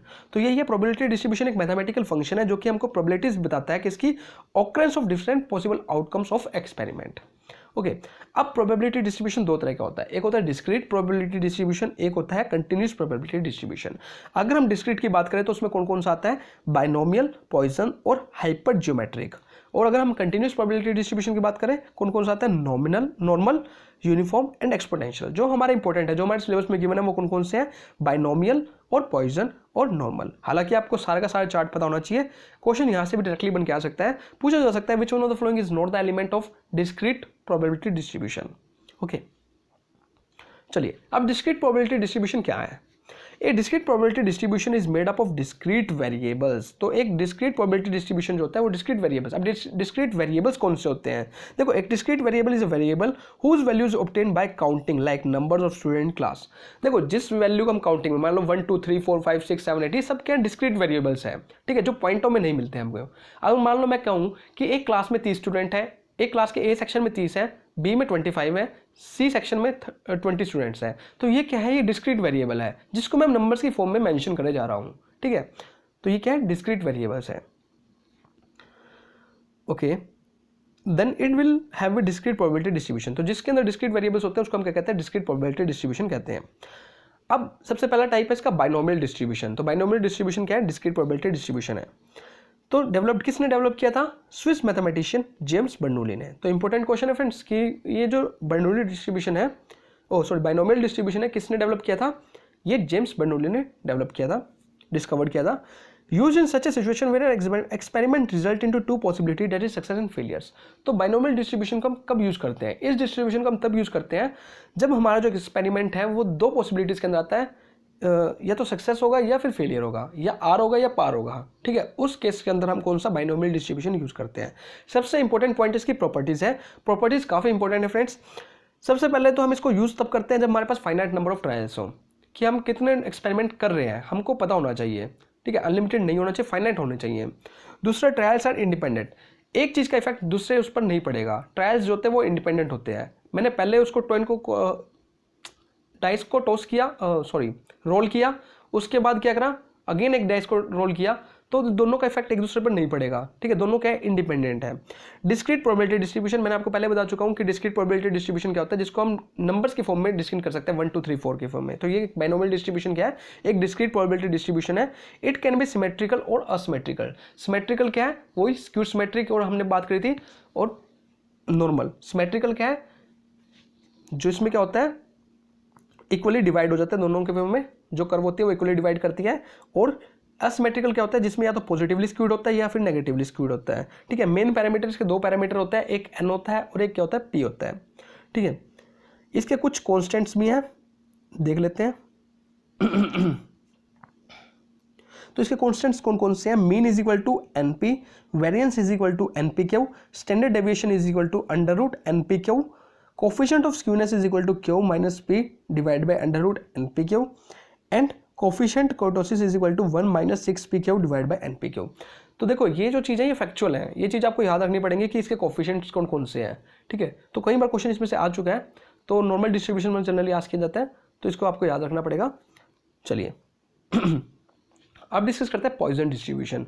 अब पॉइजन डिस्ट्रीब्यूशन क्या है, developed by French mathematician doctor Simon Denis. Poisson सबसे पहली चीज तो आपको यही है कि किसने इसको दिया था, डॉक्टर साइमन डेनिस ने। Use in such situation where the probability of happening of an event is very small. तो इसको जनरली वहां पे यूज किया जाता है जहां पे प्रोबेबिलिटी मतलब कि इवेंट के होने के जो चांसेस है वो काफ़ी स्मॉल है। मान लो डेथ केसेस की मैं बात कर रहा हूँ कि रोड एक्सीडेंट्स देश में कितने होते हैं, बहुत नेग्लिजिबल ही होते हैं और चीज़ों के मुकाबले कम होते हैं। तो यहाँ पे जो है जो कौन सा डिस्ट्रीब्यूशन यूज़ किया जाएगा, पॉइजन डिस्ट्रीब्यूशन यूज़ किया जाएगा। अब इसकी प्रॉपर्टीज़ क्या होती है, सबसे पहले इनफाइनाइट नंबर ऑफ ट्रायल्स। तो याद रखना कि जो बाइनोमियल डिस्ट्रीब्यूशन होता है उसके अंदर फाइनाइट नंबर ऑफ ट्रायल्स होता है, जबकि पॉइजन डिस्ट्रीब्यूशन के अंदर क्या होता है, इनफाइनाइट नंबर ऑफ ट्रायल्स।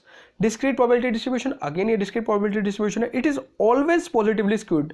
तो बाइनोमियल डिस्ट्रीब्यूशन जो था वो असिमेट्रिकल भी हो सकता था और सिमेट्रिकल भी हो सकता था। इसका मतलब वो पॉजिटिवली स्क्यूड भी हो सकता है और नेगेटिवली स्क्यूड भी हो सकता है, लेकिन जो बाइनोमियल पॉइजन डिस्ट्रीब्यूशन है वो हमेशा पॉजिटिवली स्क्यूड ही होगा। मेन पैरामीटर इज एम, और मेन पैरामीटर इसका कौन सा है, सिंगल फैक्टर है, that is M, and its value is equal to N P. और एम की वैल्यू हम कैसे कैलकुलेट करेंगे, एन इंटू पी। अब इसके मेन कांस्टेंट कौन से हैं, M is equal to P, देख लेते हैं। चलिए मेन पैरामीटर्स के कौन से हैं, M is equal to, M किसके इक्वल होगा, पी के।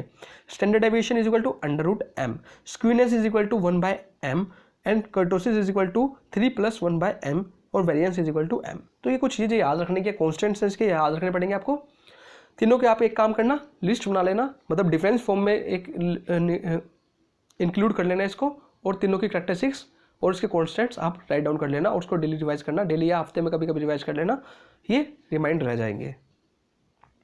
चलिए डिस्कस करते हैं हम नॉर्मल डिस्ट्रीब्यूशन।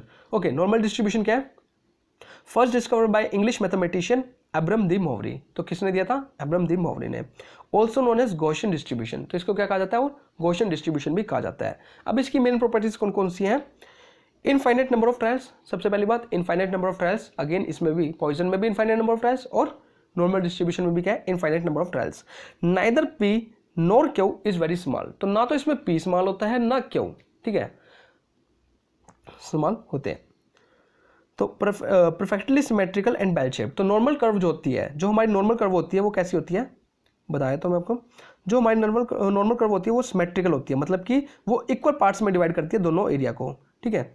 तो नॉर्मल कर्व कैसी होती है, इसके अंदर सिमेट्रिकल होती है और बेल शेप्ड होती है।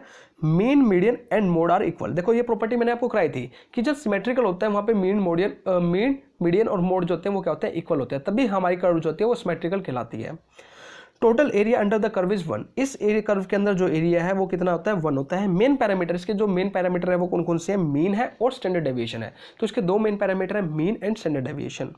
कंटिन्यूस, और ये कौन सा डिस्ट्रीब्यूशन है, कंटिन्यूस प्रोबेबिलिटी डिस्ट्रीब्यूशन। अभी कंटिन्यूस प्रोबेबिलिटी डिस्ट्रीब्यूशन कौन सा होता है, देखो डिस्क्रीट के अंदर मैंने कहा था कि नंबर्स की फॉर्म में 1 2 3, लेकिन अगर मान लो कि 1.233 चांसेस भी आने लगे, जैसे हाइट के केस में हम बात करते हैं, वेट के केस में बात करते हैं कि वेट कितना आया, 5.5 kg आया, तो ये कौन सा डिस्ट्रीब्यूशन है, ये कंटिन्यूस प्रोबेबिलिटी डिस्ट्रीब्यूशन है, जहाँ पे आपको पॉइंट्स की फॉर्म में देखने को मिलते हैं जो नंबर्स होते हैं। तो नॉर्मल डिस्ट्रीब्यूशन जो है वो एक कंटिन्यूस प्रोबेबिलिटी डिस्ट्रीब्यूशन है। चलिए मूव करते हैं नेक्स्ट पार्ट पे। अब बात करते हैं सैम्पलिंग और उसके मेथड्स की। इंपॉर्टेंट है फ्रेंड्स, इसके जो मेथड्स हैं वो काफ़ी इंपॉर्टेंट है, ठीक है, ध्यान से करना। चलिए अब सबसे पहले सैम्पलिंग से रिलेटेड कुछ की टर्म्स को डिस्कस कर लेते हैं, कौन कौन सी हैं। सबसे पहला है पॉपुलेशन। पॉपुलेशन क्या है, the population is the entire group that you want to draw conclusion. जिस चीज़ के बारे में मेरे को कंक्लूजन निकालना है, ठीक है, मान लो मैं स्टडी करना चाहता हूँ हरियाणा में कोविड केसेस की, ठीक है, तो हरियाणा पूरी स्टेट ही मेरे लिए पॉपुलेशन का काम करेगी, इसमें से मेरे को सैंपल लेने पड़ेंगे। तो हरियाणा स्टेट मेरे लिए क्या है, पॉपुलेशन है। अब sample, the sample is a specific group of individual that you want to collect data from. अब सैंपल, अब हरियाणा में से अब ये तो थोड़ा ना है कि अब मान लो इसकी पॉपुलेशन जो है 1 करोड़ है, हरियाणा स्टेट की पॉपुलेशन 1 करोड़ है। अब ये थोड़ा ना कि मैं 1 करोड़ जनों का अपना सैंपल लेता फिरूंगा, नहीं, मेरे को सिर्फ क्या करना है, कुछ ही पीपल्स का जो मेरी पॉपुलेशन से रिलेट रखते हैं उनका मेरे को क्या करना है, सैंपल कलेक्ट करना है, ठीक है, सैंपल लेना है। उन पीपल्स को मैं एज ए सैंपल अपना क्या लूँगा, डाटा के लिए उनको सैंपल की फॉर्म में क्या करूँगा, नोट डाउन करूँगा। अब सैम्पलिंग फ्रेम, अब सैम्पलिंग फ्रेम क्या है, the sampling frame is the actual list of individual that the sample will be drawn from, ठीक है। तो सैम्पलिंग फ्रेम क्या है, actual list of individual that the sample will be drawn from, कि अब मान लो 1 करोड़ पॉपुलेशन मैंने आपको बताई है, तो 1 करोड़ पॉपुलेशन में से ही सैंपल नहीं लिए जाएंगे। अब सैंपल के लिए इस पॉपुलेशन को थोड़ा और कम किया जाएगा, ठीक है, उसमें से सैंपल कलेक्ट किए जाएंगे जो मेरे रियल जिस चीज़ के ऊपर मैं रिसर्च करना चाहता हूँ उसको डिफाइन कर रहे हैं, ठीक है। अगर मैं कोविड पेशेंट्स की बात कर रहा हूँ तो मेरी सैंपल पॉपुलेशन वही होगी जो या तो कोई ना कोई इफेक्ट हो चुकी होगी या कोई वर्किंग पॉपुलेशन होगी जो इफेक्ट हो सकती है। अब उनको थोड़ी ना लेके चलूँगा, अब छोटे छोटे बच्चे जो घर पे ही रहते हैं या ऐसे पीपल्स जो ज़्यादातर घर पे स्पेंड कर रहे हैं उनको मैं नहीं लेके चलूँगा, उनको डील नहीं करके चलूँगा। मेरी पॉपुलेशन सिर्फ उन्हीं को मैं ज़्यादातर लेके चलूँगा जो बाहर वर्क कर रहे हैं, जिनको इफेक्ट होने का, जो कोविड होने का खतरा ज़्यादा है, तो उन्हीं को मैं लेके चलूँगा अपनी पॉपुलेशन के अंदर। तो वो क्या होगा, सैम्पलिंग फ्रेम होगा मेरा। सैंपल साइज क्या होगा, अब सैंपल साइज क्या है, अब मान लो इतनी बड़ी पॉपुलेशन है, 1 करोड़ पॉपुलेशन है, तो मेरे सैंपल कितना होना चाहिए। मेरा सैंपल अगर मैं 100-200 ले लूँगा क्या काम चल जाएगा, नहीं, बिल्कुल नहीं चलेगा। तो इसके अकॉर्डिंग मेरा सैंपल्स कम से कम होना चाहिए 1000, 2000, 3000, 10,000 के करीब मेरा सैंपल होना चाहिए। तो तब जाके मेरे को एक्चुअल रिजल्ट देखने को मिलेंगे, जो रिजल्ट मेरे मैच कर रहे होंगे, ठीक है। तो मेरा सैंपल साइज डिपेंड करता है कितनी मेरी पॉपुलेशन है। अगर मेरी पॉपुलेशन 100 है तो उसके अकॉर्डिंग मेरे को सैंपल लेना, तो 10 जने भी मेरे लिए सैंपल में काफ़ी होंगे, तो ठीक है। तो जितनी ज़्यादा पॉपुलेशन होगी उतना ही मेरा ज़्यादा सैंपल होगा, तो उतना ही मेरी रिजल्ट की एक्यूरेसी क्या होगी, ज़्यादा होगी। चलिए, अब मेरे सैम्पलिंग मेथड्स काफ़ी इंपॉर्टेंट है। सैम्पलिंग मेथड जहाँ से आपको क्वेश्चन देखने को मिलेगा, तो एक होता है प्रोबेबिलिटी, एक होता है नॉन प्रोबेबिलिटी। प्रोबेबिलिटी के अंदर कौन कौन से होते हैं, simple random sampling, systematics random, stratified random, cluster. तो ये सबसे पहली बात तो आपको ये पता होना चाहिए कि प्रोबेबिलिटी में लास्ट ईयर में जो क्वेश्चन आया था वो इसी के ऊपर आया था, विच one of the following is not the method of probability sampling method. इसके बाद है नॉन प्रोबेबिलिटी में कौन कौन से हैं, कन्वीनियंस, जजमेंट और क्योटा। तो ये जो है नॉन प्रोबेबिलिटी के हैं। चलिए इनको डिस्कस करते हैं। सबसे पहले आता है प्रोबेबिलिटी रैंडम सैम्पलिंग मेथड कौन सा होता है। तो probability sampling means that every member of the population has a chance of being selected, कि भाई साहब किसी का भी चांस आ सकता है, किसी को भी मैं अपने सैंपल के लिए सिलेक्ट कर सकता हूँ, ठीक है। इसमें कोई मैं यहाँ पे पार्शियलिटी नहीं होगी कि यार इसको मैं जानता हूँ, इसको सिलेक्ट कर लिया, इसको जानता हूँ, इसको सिलेक्ट कर लिया। यहाँ पे मैं किसी को भी रैंडम वे में किसी को भी सिलेक्ट कर सकता हूँ। इसको कहते हैं प्रोबेबिलिटी सैम्पलिंग मेथड्स। और इसको मेनली यूज करते हैं हम क्वांटिटेटिव रिसर्च के अंदर। तो क्वांटिटेटिव रिसर्च के अंदर कौन सा सैंपल यूज किया जाता है, probability sampling method. Question ask किया जा सकता है। देयर आर मेनली 4 टाइप्स होते हैं इसके। सबसे पहला है सिंपल रैंडम सैम्पलिंग। अब सिंपल रैंडम सैम्पलिंग क्या होता है, every member of the population has an equal chance of being selected. देखो सिंपल रैंडम सैम्पलिंग करनी है मेरे को, हर एक पॉपुलेशन में जितने भी मेरे पास पीपल्स अवेलेबल हैं, हर एक के चांस है, मैं किसी को भी सिलेक्ट कर सकता हूँ। रैंडम वे में सिलेक्ट करना है मेरे को, ठीक है। जिसके ऊपर उंगली रख दी भाई आ जा उठ के, ठीक है, वो मेरे लिए सैंपल बन जाएगा। You can use tools like random number generator or other technique that are based on entirely on chances. Example लेके चलते हैं, जैसे मान लो कि 100 एम्प्लॉइज है कंपनी के, you assign a number to every employee in a company database from 1 to 1000 and use a random number generator and 100 number, ठीक है। अब मान लो एक कंपनी में 1000 एम्प्लॉइज है, ठीक है, मैंने 1000 नंबर से लोड कर दिए 1 2 3 4 5 6, मैंने कहा कि 100 नंबर जो भी है आ जाइए। अब ये क्या है, सिंपल रैंडम सैम्पलिंग है, ठीक है, किसी को भी मैंने रैंडम वे में चूज कर लिया। चलिए चलते हैं नेक्स्ट मेथड पर, दैट इज सिस्टमैटिक सैम्पलिंग। अब सिस्टमैटिक सैम्पलिंग कौन सा होता है, देखो systematic sampling is similar to simple random sampling. अब सिस्टमैटिक सैम्पलिंग क्या है, सिंपल रैंडम सैम्पलिंग के इक्वल है।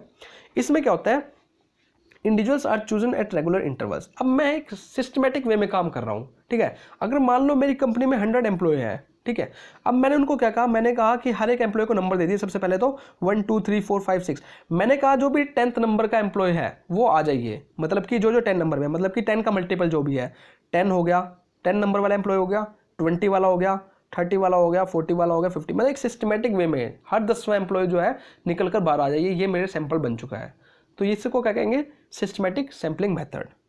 चलिए थर्ड जो है स्ट्रैटिफाइड सैम्पलिंग मेथड। अब स्ट्रैटिफाइड सैम्पलिंग मेथड थोड़ा जब एरिया बढ़ जाता है ना, उस टाइम पे जब हम यूज करते हैं वो स्ट्रैटिफाइड सैम्पलिंग मेथड यूज करते हैं। इसमें क्या होता है, this sampling method is appropriate when the population has mixed characteristics. जब हमारी पॉपुलेशन के अंदर जो है मिक्स्ड कैरेक्टरिस्टिक्स होती हैं, and you want to ensure that every characteristic is proportionately represented the sample, you divide the population into strata. strata क्या कहते हैं, ग्रुप को हम कहते हैं strata, based on the relevant characteristics. अब मान लो क्या है, एक पॉपुलेशन दे रखी है, अब पॉपुलेशन में मिक्स कैरेक्टरिस्टिक्स के लोग हैं, मान लो जेंडर के बेस पे ले लेते हैं कि फीमेल भी है, ठीक है, और मेल्स भी हैं। अब मैंने क्या किया, पॉपुलेशन को डिवाइड कर दिया मेल और फीमेल के बीच में। उसके बाद मैंने सैंपल सेलेक्ट किया, मान लो मेरे को 100 एम्प्लॉय सेलेक्ट करने थे किसी एक कंपनी में जिसमें 1000 जो थे एम्प्लॉयज थे, 1000 में से 800 मेल्स थी और 200 क्या है मेल, 800 फीमेल्स थी और 200 क्या है मेल्स थे, ठीक है। मैंने 80 फीमेल सेलेक्ट कर ली और 20 क्या कर लिए, मेल सेलेक्ट कर लिए, तो ये मेरा सैंपल बन गया, ठीक है। तो इसमें क्या किया, सबसे पहले मैंने पॉपुलेशन को ग्रुप्स में डिवाइड करा, उसके बाद मैंने सैंपल सेलेक्ट किया। इसको हम कहते हैं स्ट्रैटिफाइड सैम्पलिंग मेथड। चलिए इसके बाद हम बात करते हैं क्लस्टर। क्लस्टर सैम्पलिंग में क्या होता है, Cluster sampling also involve dividing the population into subgroups, but each group should have similar characteristics to the whole group sample. So instead of sampling individual from subgroup, you randomly select entire group. अब देखो static divide sampling की तरह काम होता है, but यहाँ पे क्या होता है, मेरी पॉपुलेशन कुछ ज़्यादा ही बड़ी हो जाती है. मान लो मैंने एक स्टेट ले लिया, हरियाणा स्टेट ले लिया, ठीक है. अब मैं बार बार ये मत कहना कि हरियाणा क्यों ले रहा हूँ, क्योंकि मैं हरियाणा से बिलोंग करता हूँ इसलिए मैं हरियाणा को ले रहा हूँ, ठीक है. अब हरियाणा स्टेट ले लिया, उसमें जो है 22 डिस्ट्रिक्ट्स है एट प्रेजेंट, ठीक है. अब मेरे को पूरी स्टेट के ऊपर रिसर्च करनी है, तो मैंने क्या किया, पूरी स्टेट्स को डिफरेंट डिफरेंट डिस्ट्रिक्ट्स में डिवाइड कर लिया. अब डिफरेंट डिफरेंट डिस्ट्रिक्ट्स में डिफरेंट डिफरेंट ब्लॉक्स हैं, ठीक है, उनमें डिवाइड कर लिया. अब मैंने क्या किया, सिर्फ 3 ही डिस्ट्रिक्ट्स ली जिसके ऊपर मैं क्या करना चाहता हूँ, रिसर्च करना चाहता हूँ. बाकी डिस्ट्रिक्ट्स को मैंने अवॉइड कर दिया. तो ये 3 डिस्ट्रिक्ट्स के अंदर से मैंने सैंपल सेलेक्ट किया. तो इसके अंदर क्या किया, मैंने पहले 22 डिस्ट्रिक्ट्स ली, उसके बाद मैंने 3 डिस्ट्रिक्ट्स को सिलेक्ट किया, ठीक है. तो लार्ज पॉपुलेशन को डिफरेंट डिफरेंट ग्रुप्स में डिवाइड किया. ग्रुप्स में से भी मैंने कुछ ग्रुप्स को सिलेक्ट किया अपनी रिसर्च के लिए. इसको हम कहते हैं क्लस्टर सैम्पलिंग. मैंने क्लस्टर बना के छोटे से छोटा क्लस्टर सेलेक्ट कर लिया अपनी रिसर्च के लिए. Okay, this method is used for dealing with huge and disperse population. जब मेरी पॉपुलेशन ज़्यादा होती है ना, उस टाइम पे जो है क्लस्टर सैम्पलिंग को यूज़ करते हैं. तो आपसे क्वेश्चन आस्क किया जा सकता है, तो मान लो कि मेरे को एक प्रोबेबिलिटी सैम्पलिंग मेथड यूज़ करना है और बताओ कि मेरी पॉपुलेशन ज़्यादा है, तो कौन सा मेथड को मैं यूज़ करूँगा. तो उस टाइम पे जो है मैं क्लस्टर सैम्पलिंग मेथड को यूज़ करूँगा. होप आपको क्लियर हो गया होगा. चलिए, अब नॉन प्रोबेबिलिटी रैंडम सैम्पलिंग, नाम से पता लग रहा है बिल्कुल अपोजिट है प्रोबेबिलिटी रैंडम सैम्पलिंग मेथड का. प्रोबेबिलिटी रैंडम सैम्पलिंग में क्या हो रहा था कि रैंडम वे में मैं सैंपल को सिलेक्ट कर रहा था, बट यहाँ पे रैंडम वे में सिलेक्ट नहीं कर रहा. यहाँ पे क्या है, जिसको मैं जानता हूँ, भाई आजा, अरे मोहन तू वहाँ बैठा है, निकला भाई.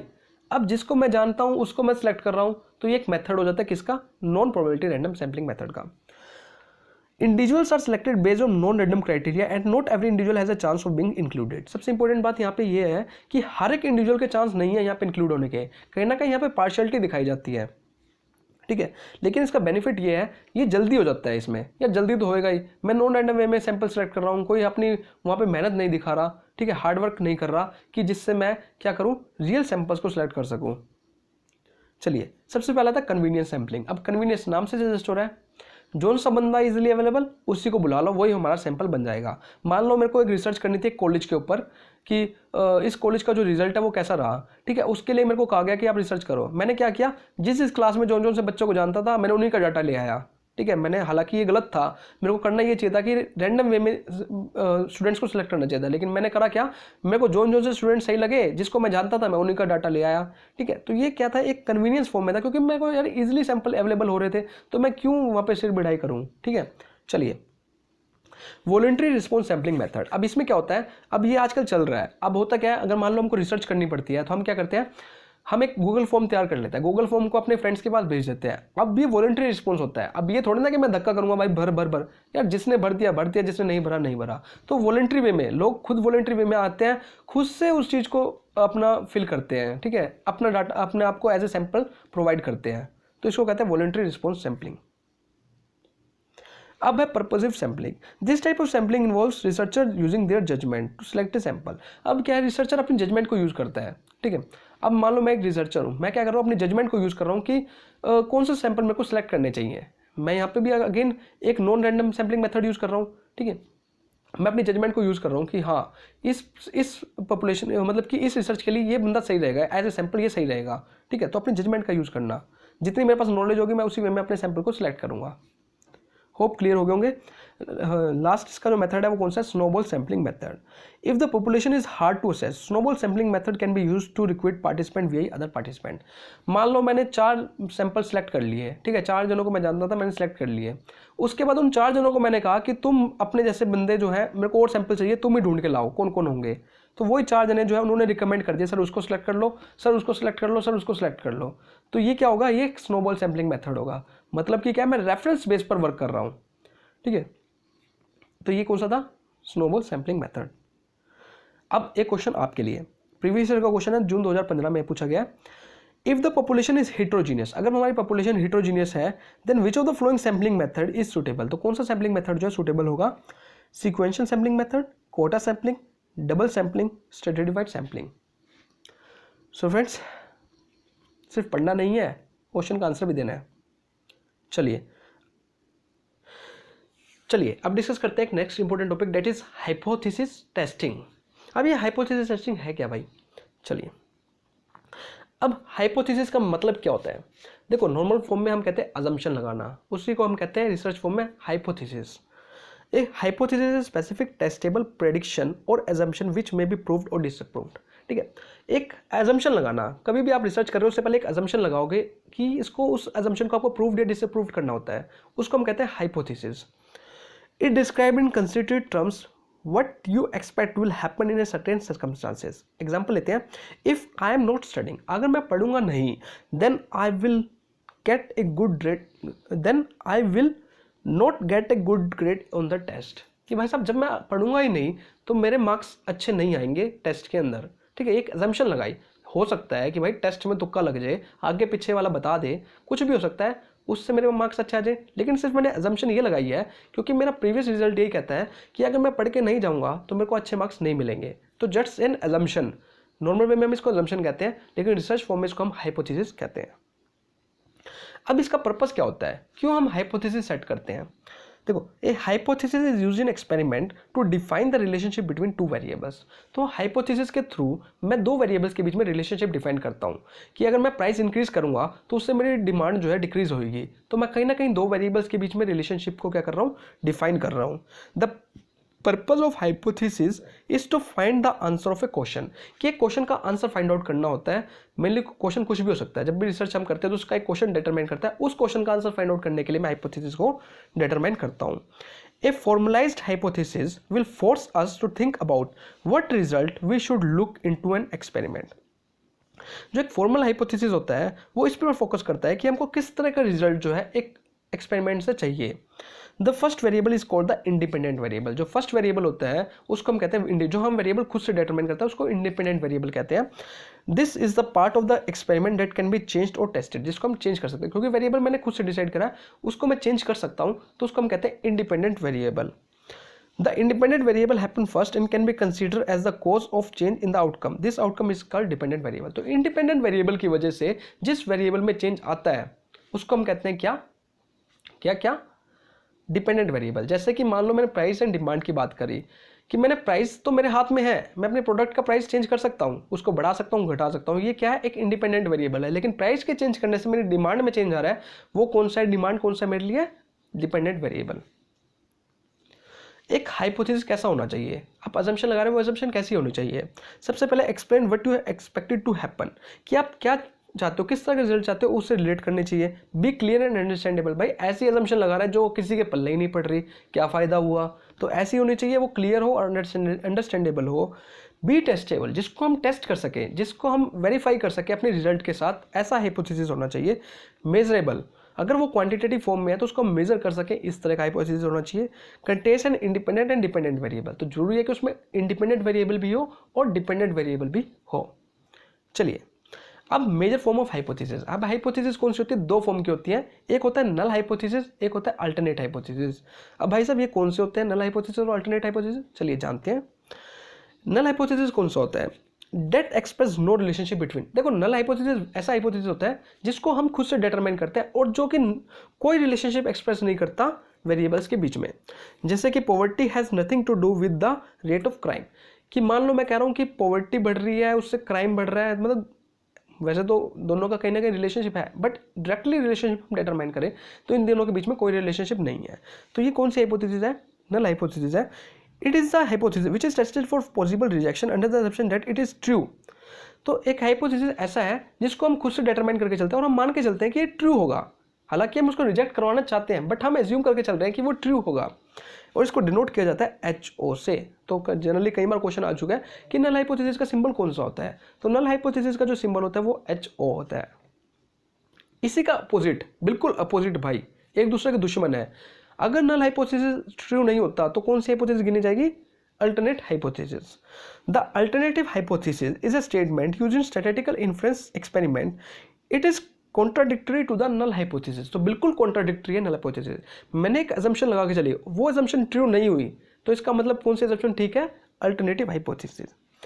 In this hypothesis, the relationship between two or more variables is predicted by the researcher. For example, poverty has an impact on the rate of crime. कि poverty का जो है impact होता है rate of crime। हम मान के चल रहे थे कि नहीं होता, लेकिन वो गलत हो गया, तो इसका मतलब क्या होता है? मतलब अगर आपकी नल हाइपोथेसिस जो है वो डिसअप्रूव्ड हो जाती है तो हमारी कौन सी हाइपोथेसिस जो है वो काउंटेबल होगी, वो होगी अल्टरनेट हाइपोथेसिस। अब हमारे दो तरह के एरर भी होते हैं, ठीक है, एक होता है टाइप 1 एरर, एक होता है type second error. Type first error क्या होता है, जब हम नल हाइपोथेसिस को रिजेक्ट कर देते हैं जबकि वो ट्रू थी, ठीक है।